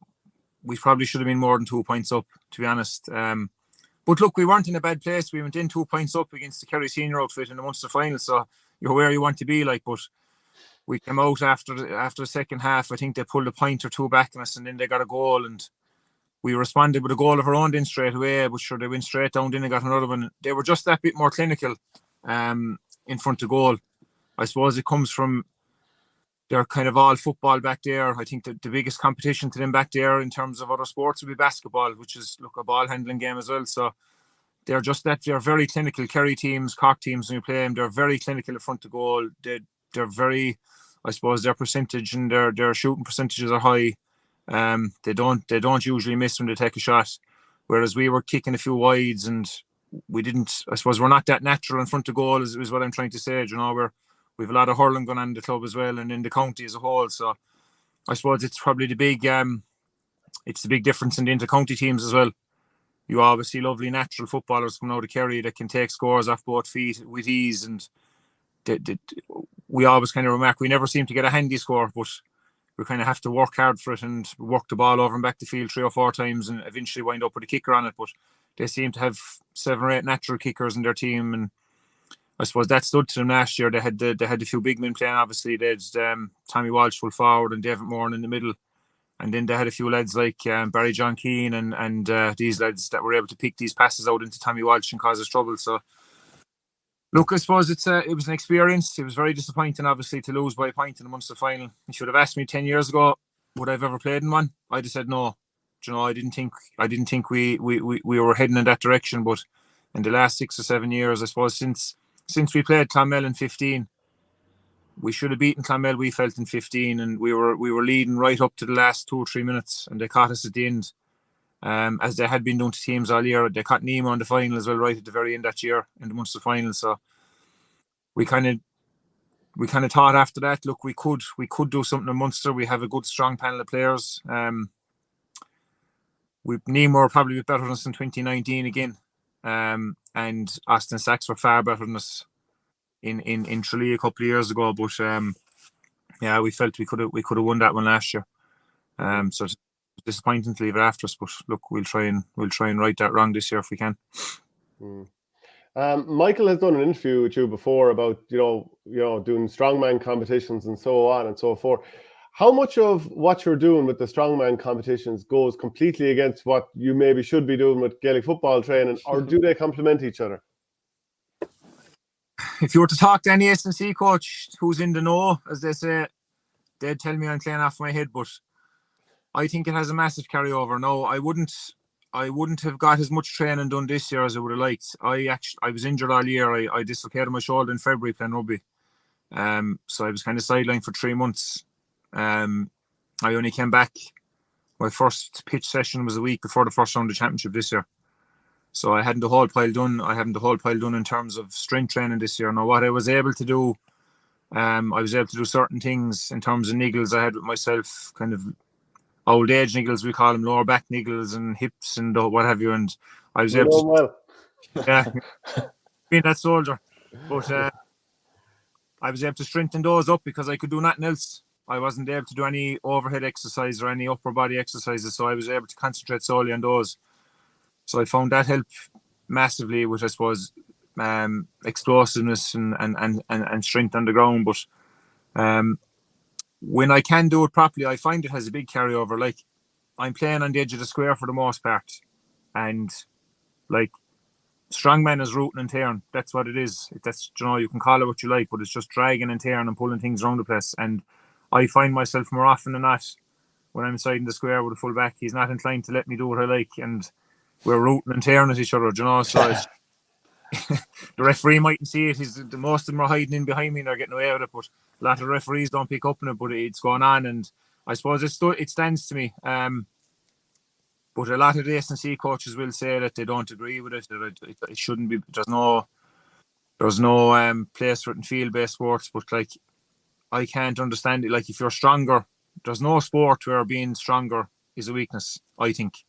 Any field-based sport, if you're a stronger, faster, more powerful athlete, I won't say I'm faster now before someone goes down my throat, but if you're stronger, more powerful, I can't see it as a weakness and I can't see it as a hindrance. So I don't see how the training I'm doing should go against anything, really. You train with 𝘱𝗫𝘀𝘀, who's Ireland's strongest man, I think. And what are we talking, like carrying boulders, pulling tractors? I think you set me on a picture pulling a tractor before. There for a bit, yeah. It's a lot of carrying events. It's big heavy sandbags, so it could be 100, 120 kilo sandbags, pick them up and carry them 20 meters and run back for another one, or loading stones. So the atlas stones, they range in anything from 80 kilos up to 100 or 180 or 200 kilos for the very top athletes. Pa's an exceptional athlete, in fairness to him. He's competed internationally on several occasions. He was in Glasgow a few weeks ago. He's going to Iceland this week competing. He's been a world's strongest man 3 times, so he's an exceptionally strong athlete. He's won Ireland's 5 times. He's placed second to Britain's behind the world's strongest man. So I suppose any training I can do with him and following with him, sure, you're learning different, I suppose, knacks and techniques off him. I find training with stronger fellas will only make you want to get stronger anyway, you know. So as I said, I haven't done much in this year. I've done a few sessions here and there when I can, but I suppose I'm trying to there he is there, yeah. It's like gold dust now. That was Limerick and Clare, and tickets were like gold dust. And look at my man, look on the phone. So I won't be carrying him. That was the Munster final in the Gaelic grounds. There was people outside crying for tickets. Your man was inside watching. To be fair now, Mike, if I don't think there's anybody going to give him any abuse coming in or anything like that. He actually said it to me. He went to another match with me in Thurles one time, and he was sitting in beside a small fella from Newcastle. Kind of, we all had the same tickets in the same area. He was sitting in beside a fella, Mike McCahey's name, an old lad about 60. about 57 or 8, and he said, I'm never again going to matches if I'm sitting beside that fella. He said, you're more elbows and knees. Your man was excited as the match was going on, and he was speaking ribs and everything, but sure. No, he draws a fair bit of attention now going to these matches, but he enjoys the hurling. He had much interest in the football now, but he enjoys the hurling, and he goes to them when he can, I suppose. Just a quick one, Mike. You've been very good with your time. Jimmy's obviously taken over as Limerick manager now as well. Yes, yeah. How do you expect that'll go? He's been brilliant with G, and it's obviously his brother Billy was manager, and then there was a year where there was a bit of maybe change with Ray Dempsey coming in and Mark Fitzgerald coming in after him. Then how do you see that going? Look, I suppose I don't know off the top of my head who's available to Jimmy, or like you never know with inter-county teams who's going, who's coming in, who's immigrating. Like I know Cian Sheehan is away. He's one of our own lads. He's in Australia. I don't know, is he back for the inter-county season next year or not? There's rumours that a couple of their lads are heading away. I don't know. I suppose it'll depend on the panel of players he has to pick from. But in terms of Jimmy himself, he's a great manager. Jimmy's background is in HR. And I suppose when we asked him to come in 3 years ago, that was the thinking behind it. He was kind of looking at us as if to say we had 10 heads, like, what are we, do you know? He hadn't been involved in any management or coaching setup or anything like that. But we kind of brought him in, I suppose, and we asked him to come in and bring lads in around him and kind of delegate to them. And as he's gone on, he's gotten stronger and stronger and stronger at his job. And he was always good at the organising side of it. And he's very good at chatting to young lads one-on-one. Even a few of the older lads, he'd take them away and have a chat with them if he felt there was something wrong with him. He's very much focused on it's just a game. I suppose he can pick up on if there's something wrong with a fella by the way he's acting at the field or by the way he's going in matches, and he'll take him away and have a chat with him. Is there something wrong with him at home? Is there something wrong at work or in relationships or whatever? And like outside of football that might be affecting his performance. And he's solely focused on the outside of football problem rather than the football problem. And I suppose he's thinking is if I can figure that out, well, this young fella is going to be happier, or this lad is going to be happier, and he's going to be a better player for it. But he's brought in, I suppose he's brought in a team of men around him again. He's brought Stephen Kelly's gone in with him, who's coaching us at the moment. Top class coach, couldn't speak highly enough of Stephen. He's building a fairly impressive CV now at the moment. He was involved in East Kerry this year.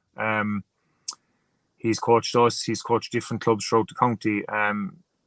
I suppose he's gone in cutting his teeth at inter-county coaching now next year with the senior team. He's been with the 20s before. John Bruder's gone in with him, who's current Adair manager, and Pat Donnelly, who's gone in, who's current coach with Adair as well. Pat Donnelly of who led Limerick to an under-21 hurling title. No, Patrick Donnelly from Drumrock. Oh, okay. Patrick would have 6 or 7, I think, possibly more senior county titles with Drum and a Munster title. So he's very experienced guy, quite enough lad, but look, very good coach. John Bruder, top class coach as well, top class manager. So Jimmy's putting a good team in place. I think he'll get on well. As I said, it'll depend on the panel of players he has with him. Obviously, they'll make additions. They might drop a few lads. I don't know. I'm not privy to that information, but I suppose at the moment he's very much focused on our campaign, and I suppose seeing out our campaign, however long that takes us. Hopefully, it takes us up into December and January, the same as it did last year. But look, if it doesn't, it doesn't. But I know they've had meetings already. They've had chats with the lads, and I suppose the lads that aren't involved at the club scene up to last week, I suppose they've been tipping away with. I think he's Michael Catlin, his S&C coach, who's another highly spoken of lads. So I know Michael as well. He's a nice lad. So they have a good team in place. They have all the nuts and bolts there, I suppose, and the makings of a good team. Just I suppose again, get the right players in and make sure that they're all firing well, and hopefully you'll have a good go at it. Last one I throw at you, Mike, before you go. A bit of controversy around one of your county finals been called off last weekend. You have a busy couple of days coming up. I think that's on Friday. Is it intermediate on Friday? Something else? There's something else Saturday, is there? And then there's the game Sunday. No, so the juniors game was called off last Saturday. So we were down to play Sunday. The juniors were down to play last Saturday in the county Premier Junior final. So I think there was probably a program of maybe 10 matches fixed for Saturday, and I don't know. Look, or one got the bullet for some reason. There must have been there was a lot of rain forecast for one particular parish, I believe, and they just called off the match. And that there was one match called off in the whole county due to the weather forecast. So we played Sunday then, and sure, 2 of our juniors got burned. So was it strategic? I don't know. I think we can read into it ourselves. I'm not saying what was going on, but I'll let you decide yourselves. That's after being refixed now it was fixed for Friday originally, but it's moved to Saturday now again, at 2:00 in a day. So the juniors are training with us again last night. So we've had them training with us all year. So they're singing off the same hymn sheet we are like. They're getting top class coaching. They're good lads. There's a few of them there could very easily be playing senior. No, but look, you can only pick 15 and 5 to come on in any given day. So they're playing Saturday. We're playing Sunday then at 1:30. But the local ladies football team is in the Munster final as well, the Munster Intermediate final on Sunday as well. At the same time down in Mallow. Stop. Yeah, so in all their wisdom, so like in fairness, we go to support them when they're playing as best we can, and like they were all there last Sunday supporting us. And madness. Michael Quilligan and Owen Hurley, who are 2 of our players, are coach and selector with them, and they're after fixed at the same time. Now, look, I know they're 2 different organisations, but like I don't see why we're playing at 1:30 in Thurles when we're not on television. Like, do you know, we could have been on at 3:00 very easily in Thurles and have them on at 12, and give the supporters, like, we've supporters now on Sunday with a decision to make. Do you know, are they going to the Munster ladies final? Like, I'll pick one lady, Breda Corbett, for example. Her daughter's playing for 𝘧𝘢𝘳𝘰𝘮, and Ian Corbett, our captain, is playing in Thurles. So where does she go? Do you know? So I felt there could have been a bit more. There could be a bit more thought put into it. Michael Quilligan is look, he's disappointed. He's obviously going to have to play in goals for us, but he's coaching them all year. He's been with him the last 3 years, and he's going in as the Limerick senior or the Limerick junior ladies head coach next year. So he has to go obviously to our match, and he's going to miss. Like, you're training them all year. You want to see your team playing amongst the final, like. And look, I know there's, as I said, they're separate organisations, but it could have been organised a small bit better. But look, I suppose all we can do at the moment, it is what it is. We can go down and we can support the juniors on Sunday or on Saturday at 2:00, and we turn up with the head screwed on for our own game Sunday and try and get the job done. Look, Mike, you've been great with your time. Really appreciate it, and best of luck in the match of the weekend. Cheers. Thanks very much. Cheers, Mike. Good man. Okay, great to have Mike on as well. Jeez, there's so much going on. You don't see how big he is in the car. I tell you, he's about 6'7". Yeah, he's a fair unit. Wouldn't want to be marking him this weekend now. No, definitely not. Especially like when a lad is practicing pulling and dragging. You're in for a hard task. And Martin Fogarty was saying about, like, the Route 1 ball, the hybrid hurling. Like, Newcastle West play a fair bit of hybrid football now, and they launched the ball in, and why wouldn't you? Yeah, they're dead right too. Ian Corbett went off with a hamstring injury in the county final, but he came back on, so they'll hope he's okay. Clonmel, they scored 6 goals in the county final against JK Brackens.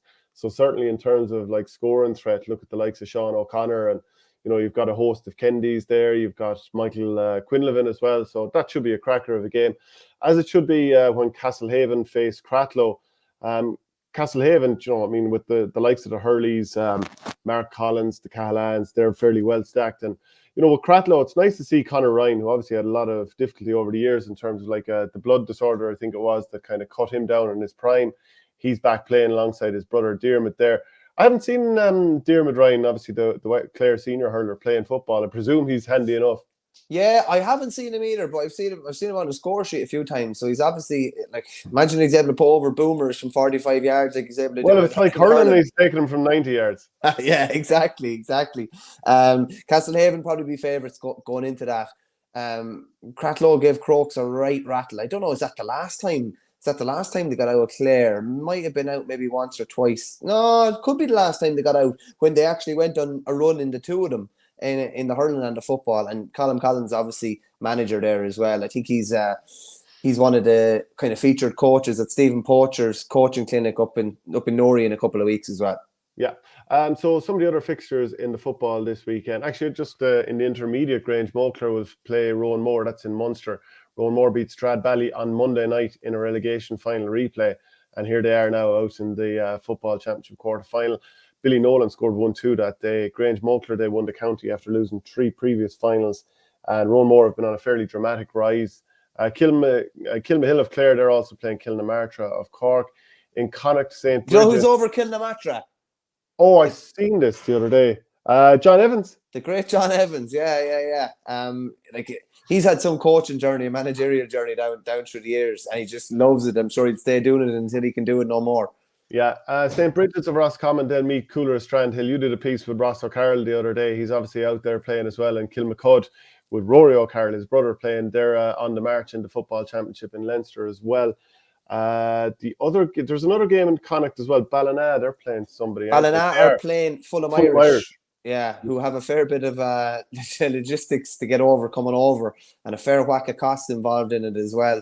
But like, geez, I hope it's not anything like the Mayo County final a couple of weeks ago. Hopefully it's a bit more appealing on the eye than that. And just on Cooler Strandhill, it was just interesting. And even talking to, I was going to say it to Peter Fortune earlier, Ross O'Carroll kind of said that he was travelling over and back to Crokes for a couple of years. And he just said, like, if you want to kind of make friends in an area that you're moving into, you kind of have to nearly move to the GA club. It's just that's kind of a fact of it, really. Like, and he's playing centre back for them. And obviously Rory is at the spine of the Crokes defence. There's a fair whack of water to go under the bridge now for Cooler Strandhill to have to meet Crokes, but you never know. He actually brought up, and I'd forgotten about this, the time Ross pretended to be Rory in an RTE interview that was aired on Saturday Sport a week after Donegal beat them, and he was interviewed by Joanne Cantwell, and his brother Bill was pretending to be Ross. So it was Rory and Ross, but it was actually Ross and Bill.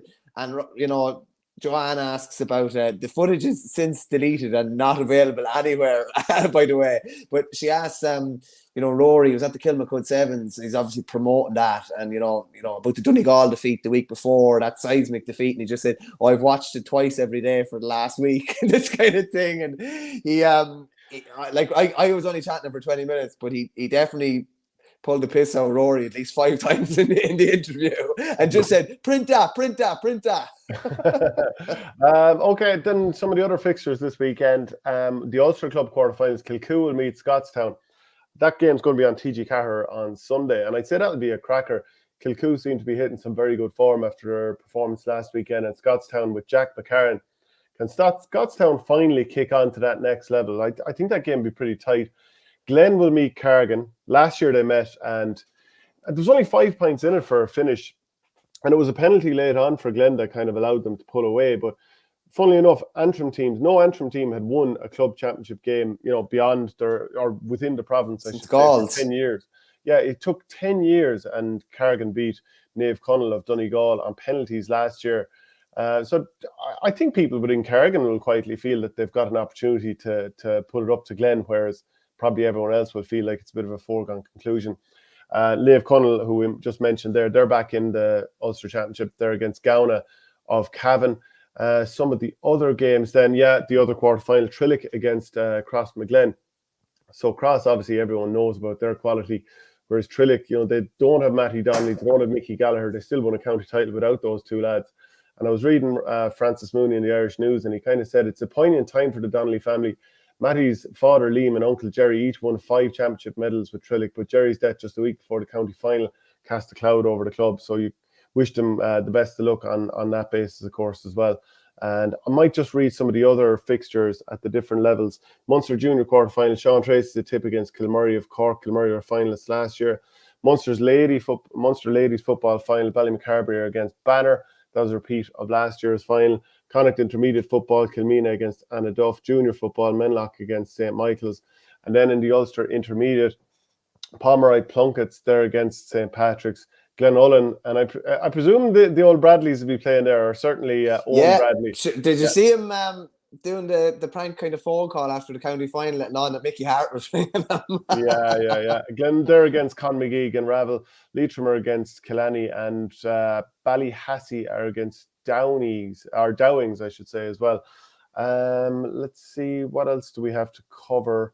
we'll move back up to some of the hurling, I suppose, because we had to gloss over a little bit of that because we were covering so many different things with the likes of Peter Fortune earlier. And actually, I suppose we didn't really get an opportunity to mention that his club, St. Fecans, are out in the Leinster Junior Hurling Championship this weekend against Leixlip. So best of luck to him in that game. Cole Shanahoe against Tullogher, Ross Birkin. Father O'Regan's Cranford against Kilgavin, Clonegall. Carrick Riverstown against Good Counsel, Liffey Gaels. So that's all Leinster Junior Hurling Championship. Carrick Riverstown, of course, based in Tipperary, playing in Offaly, playing in Leinster. Yeah, how do you feel about that? It brings a bit of class to the whole setup there. They're our near neighbours, so I won't say too much. What colour jersey? Surely blue and gold. Blue and white, actually. Yeah, blue and white. Yeah.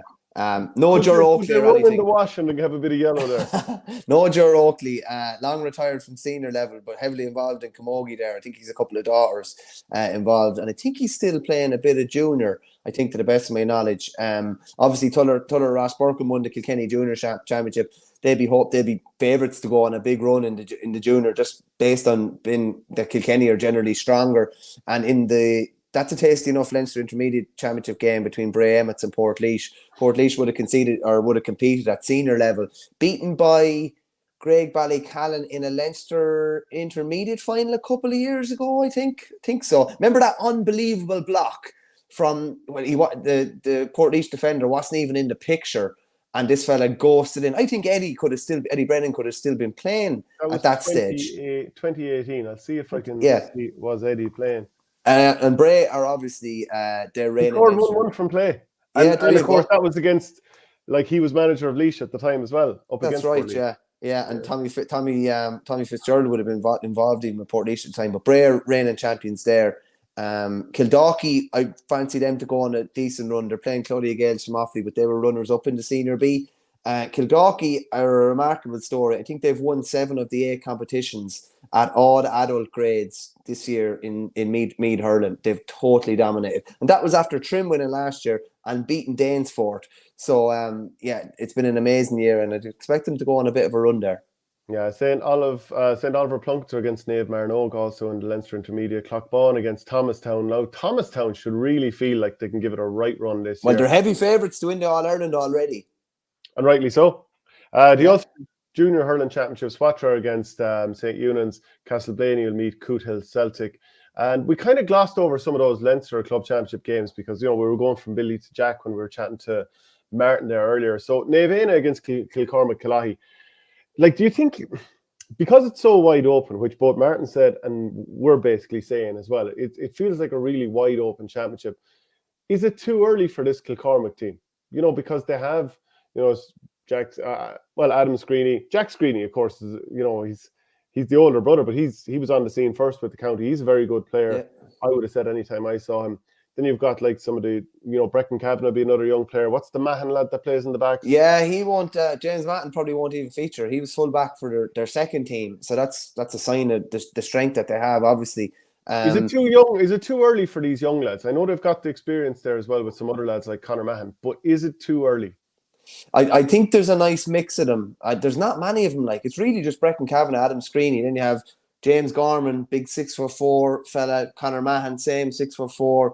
Damien Gilmartin, Killian Kiley. I think Cottle Kiley is out now. He got a nasty injury at the end of the county final now. Nasty. And I'm hearing that he's out for 6 to 8 weeks. And I heard that Peter Garrity picked up an injury in his foot or his ankle as well.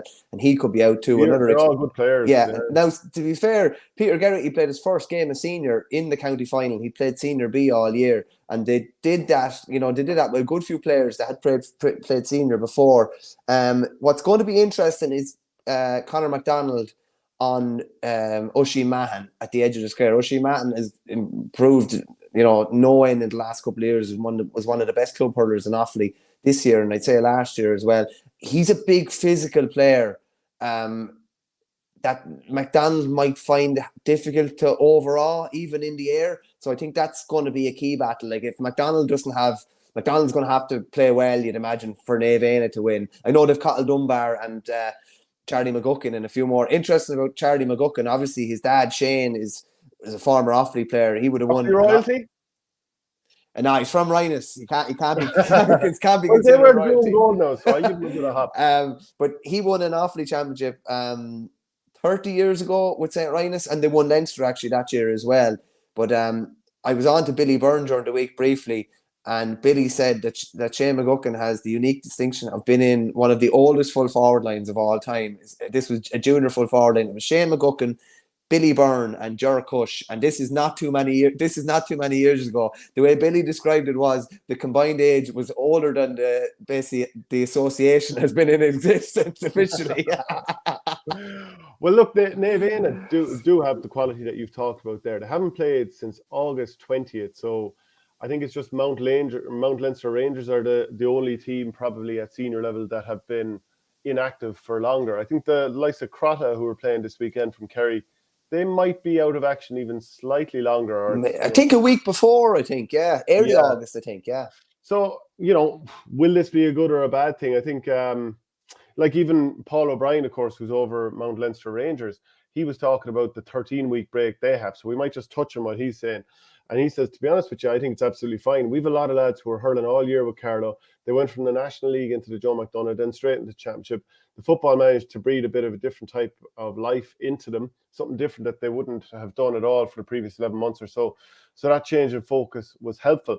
So that might work for them, but whether it works necessarily for 𝘱𝘂, I'm not entirely sure. And you know what? They've been fairly consumed by football as well, 𝘱𝘂. 17 weeks in a row, I think they've played or had played. Who? 𝘱𝘂, 70% of their squad, I think, has played 17 weeks in a row between hurling and football. Yeah. There's huge overlap between the two of them. And so, I was looking at an article, I can't remember where. Ger Cush was quoted somewhere. I think I might have it mentioned here. Yeah, he's a selector with both, and obviously like legend within Wexford. But he just said, I think it would be too easy to say the 12-week layoff was the problem for previous teams when beaten the likes of Raps and Ferns, but it definitely wouldn't help as regards your sharpness and where you are. We can't use that as an excuse. We know from the outset when we won the county final exactly the format, so we just have to get on with it and work with what we have. They were beaten by Rathkenny from Meath, I think, last year in the football. So they've been kept busy with that, which might be a good thing, it might be a bad thing, because been prepared for football and been preparing for hurling. They were probably surely, like at the end, like so they won the intermediate football. How seriously they take it? Maybe take it very seriously. Obviously, they lost to Rathkenny then in Leinster. But like, surely there's 20 minutes of hurling at the end of every single session, because they're thinking, we need to be fully sharp. And what about that 30% that don't overlap between both codes? They need to be kept right as well. Because surely, like a Wexford team is looking at it and thinking, we can't just keep going into the Leinster Championship and getting dismissed. Yeah. Prediction wise, I think Kilcormac will win. You're dismissing them, aren't you? Dismissing 𝘱𝘂. Well, I tell you what, I saw 𝘱𝘂 the last time they played in Leinster, and Ballyhale hit them for 6 goals down in Wexford Park. Don't expect it to be anything like that, but I think Kilcormac have the small bit of youth mixed with a hell of a lot of lads that are really seasoned at this level. A good cohort of lads that would have played in that 2013 All-Ireland club final, and they have fight like Conor Slevin, Damien Gilmartin, Killian Kiley would have came on the scene just after that. James Gorman, like they have a good. Even Ger Healing is still coming off the bench when they need him, and mixed with that sprinkling of youth as well, the 2 Screenies and Brecon Kavanagh, etc. No, I think Kilcormac can get over the line here. Yeah, and the winners, they go on to Mount Leinster or O'Loughlin Gaels, isn't it? Yeah, correct. Yeah. So we already teed up Raharney against Nafina. I think that's going to be a close game, no matter what the odds say there. Look, maybe we could be proven wrong, but I think that's going to be a really close, tight game, and I think a very high-quality game also. Camross against Naas. So Camross, they beat Abbey Leaks 5 weeks ago, 4-14 to 14 points. Bossy Keys, people might remember, he scored 3-6 from play. But they had 11 different scorers on the day, which, from 18 scores, having 11 different scorers shows a nice little contribution from everybody. Naas beat Kyle Dove 3 weeks ago. That was 3-13 to 11. Jack Sheridan scored 2-8 that day. So it's their second year in a row being in the Leinster Club Championship at the senior level. We know how well they did last year, beating Shinrone and putting it up to Ballyhale for long spells. Now, Brian Byrne and James Burke, they both lined out against Summerhill last week to get to the semi-final of the football in Leinster. I presume both of them are going to be in action this weekend. It wouldn't be a case of pitting the 2 codes against each other. No, I don't think so. By all accounts, they seem to be playing week on week. You'd imagine Naas would be even stronger for the appearance at Leinster senior club level last year. You'd think so. Camross haven't won a game in Leinster, I think, in their last 4 or 5 times out of county. I think I could be right in saying. Very interesting fella playing cornerback for Camross as well. I have a piece with him in the paper on Saturday. Dara Duggan. He had awful trouble with his hips and his run basically for a while in 2018. So he went to loads of physios, X, Y, and Z. He eventually had to stop playing. Went for a scan. He was up in Santry. He was sitting in 𝘱𝗫 office, and the laptop was in front of him, like it's in front of me here. And 𝘱𝗫 had to go out and take a call, and he was sitting beside his dad, and the scan was on the screen, and he just was like, "What's the story with this big white patch on my hip?" And it's just like it was a benign tumor, big massive tumor on his hip. Which he got subsequently got removed about 6 months after, but they nipped a nerve as they were doing it. So he'd a good bit of trouble with it after, but eventually got back playing. And from thinking probably he was never going to be playing again to captain in Camross to a senior county title in Laois is some journey. He's cornerback for them. Zane Keenan had to work his way back onto the team. I don't think he started a lot of the games up until the latter stages. And as you say, Mossy Keys is the man really. If Naas are able to keep a tight rein on him, they'll go some way to winning this. And I think Naas will just about get the job done here. Yeah, Gaels and Mount Leinster, that will be very, very tasty. Like Hugh Lawler, Paddy Deegan, Mikey Butler, they're going to bring that physicality, that athleticism, and you've also got the likes of Mark Bergen in the forward line. Owen Wall looks like a real tasty player. And as it gets deeper into winter, it's probably going to be more of a test for a player like Owen Wall. So we'll see how he reacts this weekend. Mount Leinster, as we said, it's a long, long time now since they beat St. Mullins in the final. And that was a Mullins team where I think Mouse Kavanagh was kind of on one leg in that game, so he wasn't as impactful as he normally might be. But you go through that team. Like Frank Foley, he's still in goals. Like, how old is Frank Foley at this stage? He's definitely been around for a lot. I feel like when they beat Owlert back in the day, he was... he'd been on the scene a long... Yeah, rings a bell. There's a lot of those names have been around a while. Dermot Byrne's obviously on the Carlow team. Kevin MacDonald, brilliant for Carlow. Richard Cody. Ted Joyce. What age is he? He's 46. Yeah, that's brilliant. And that's the joys of it really as well, isn't it? That lads can stay going at club level. Martin Hugh Paddy says I was at that Carlow final and he can confirm that Mouse had 2 legs. All right. You're missing the point, Paddy. They've John Michael Nolan as well, Chris Nolan as well. Yeah, I think Mount Leinster might get the job done this weekend. I do, yeah. I think this is really ropey. Are you going for it? I am actually, yeah. I am, yeah. I think if O'Loughlin's get over this, they'll win Leinster and get to an All-Ireland final, but it's going to have a fair job getting over it. You're dismissing an awful lot of teams there, out of hand. You're dismissing whoever comes out of Ulster, so your Cushendalls, your Schlockneils, your etc., because that's the All-Ireland semi-final route, isn't it, for the Leinster team this year? You're dismissing your Naces, you're dismissing your Kilcormac's, your Raharneys, your Nafinas, the other teams that I haven't... Hold on a second here. I'll just build a fence here behind me and I'll sit on it, so... Yeah, okay. No, fair enough. Good point, because I'm always criticising you for that. And then I think that's pretty much all the games. Call the 4 winners in Leinster this weekend. Okay, let me do it. I think Kilcormac are going to beat 𝘂𝘶, because I think they've got that balance of youthful talent and some pig ignorance that you've kind of outlined earlier with the size of some of their players. A compliment, of course. Yeah, a compliment. and quality hurlers in there too. Raharney against Nafina. Oh, I would have probably even said Raharney.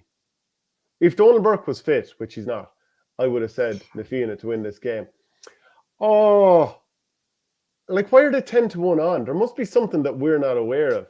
So I think on the basis of that, I don't think a bookie has ever been 10-1 on without there being some sort of... I'm going to go with Nafina, slightly. I'm going to go with Naas, and I'm going to go with O'Loughlin Gaels. You? I've actually picked 4 away teams. Yeah.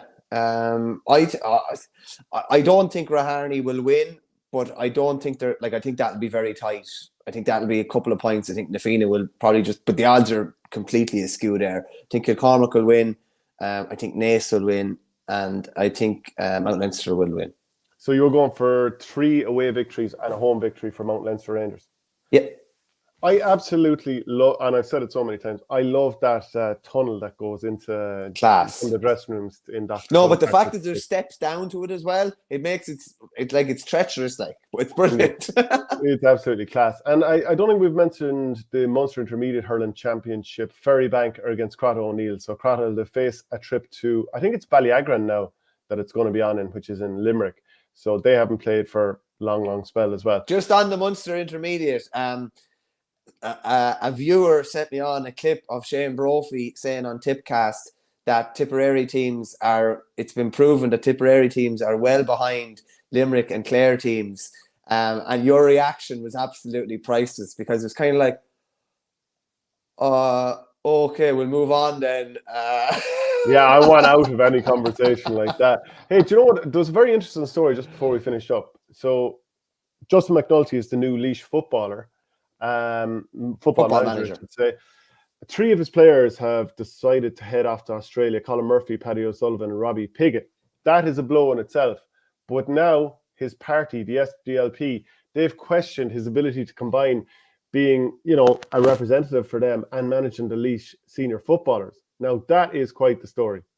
Yeah, it's very, very interesting one, because he's obviously been named as manager already. So, and we're only shooting in the dark here, but it would kind of lead you to believe that maybe wasn't a great conversation about it beforehand, potentially. That's only us shooting in the dark here. But I just read a couple of quick quotes. So the SDLP leadership met with Justin McNulty to congratulate him on his appointment as the manager of the Laois men's senior team and to discuss the impact on his position as an MLA. The SDLP has been clear that the role of an MLA is obviously a full-time position, and even more so when the Assembly is sitting, legislation is being considered, and politicians will be required to be available for late-night sittings to deal with the multiple crises facing public services. This is the unanimous view of the SDLP parliamentary group. So I just thought that was very, very interesting. He's been named as manager. I don't know if it's been okayed or cleared with the SDLP, but I remember chatting to a couple of different people who would be, when bookmakers do odds on who the next manager of whatever is going to be, like, it's actually very it's disrespectful, number one, but very dangerous as well, because their employers potentially think that they're going to take a job if you're odds on or read short odds. Yeah. And they're creating like massive problems. And I know of like different lads that have gotten rockets from their managers and bosses about, like, you're not going to take in this area or whatever. You see a rumor in the paper or something like that. So I wonder is there going to be more to that over the coming weeks, and we'll follow that one fairly closely. Yeah, I see a comment here from TOS 1986. O'Loughlin's Gorey, Nafina and Naas to win, and Balloon Lane with a very, very good comment here. Ultimate cowardice, Mick, dropping O'Loughlin Gaels after tipping them to win Kilkenny and then dumping them in to win Leinster, but also saying they'll win the All-Ireland. Like, you're patting them on the back. You'll win the All-Ireland if you win this weekend, but I don't think you'll win this weekend. No, I said they get to the All-Ireland final. But like that's ridiculous. Like if I back a horse to win a big race in Leopardstown 6 weeks before Cheltenham, that doesn't mean, and it wins, that doesn't mean I'm going to back it to win at Cheltenham, like, which is up a grade or whatever. And plus there are mitigating circumstances here now. I tell you, it'd be a fair job if they overcome it this weekend. Ballyhale had a similar case a couple of years ago where they went down to Mount Leinster. Remember, Mount Leinster gave them a postponement of a week for TJ's stag over in Cheltenham, and they gave them their fill of it the week after. And I think Ballyhale maybe won by 5 or 6 at the end, but it was very, very ropey, and I think it'll be similar this weekend. Yeah, you're saying it a lot because the boys were away celebrating with commiserating, I should say, on the Kilkenny team holiday. I think that's you put travel into it. Obviously, would have had a few jars when they were over there, I'd imagine, as well. And that's like they would have celebrated hard after the county success as well. I think if they can get over that and get through that, they'll win Leinster. Yeah, and I think based on the kiss of death I've been giving teams all year, me saying that your team will lose this weekend is probably a good thing. SSRI says, think cameras will get over Naas. Mossy Keys could do a lot of damage. So keep the comments coming in. Also, look, we've obviously had Martin Fogarty on the show earlier on. We had Peter Fortune, one of the loud hurlers. Very important issue for these people and players, and people who want to spread the game. Tag people in and ask them questions. Why is this happening? As in people that you think can affect the situation, whether it's a county board, whether it's the GA, GPA, whoever. and try and get this conversation going as much as possible. We want to see hurling spread. I know you do too, and obviously we're huge followers of football as well. Michael, we'll chat to you after the weekend. Just one really good comment before we go, Shane. Hugh Paddy says, Richie Cody Mark Bergen in the 2006 Leinster minor final. Will they pair up again this weekend, 70 years there? Probably. Shane, take her handy. I'll chat to you Monday. Right, good luck.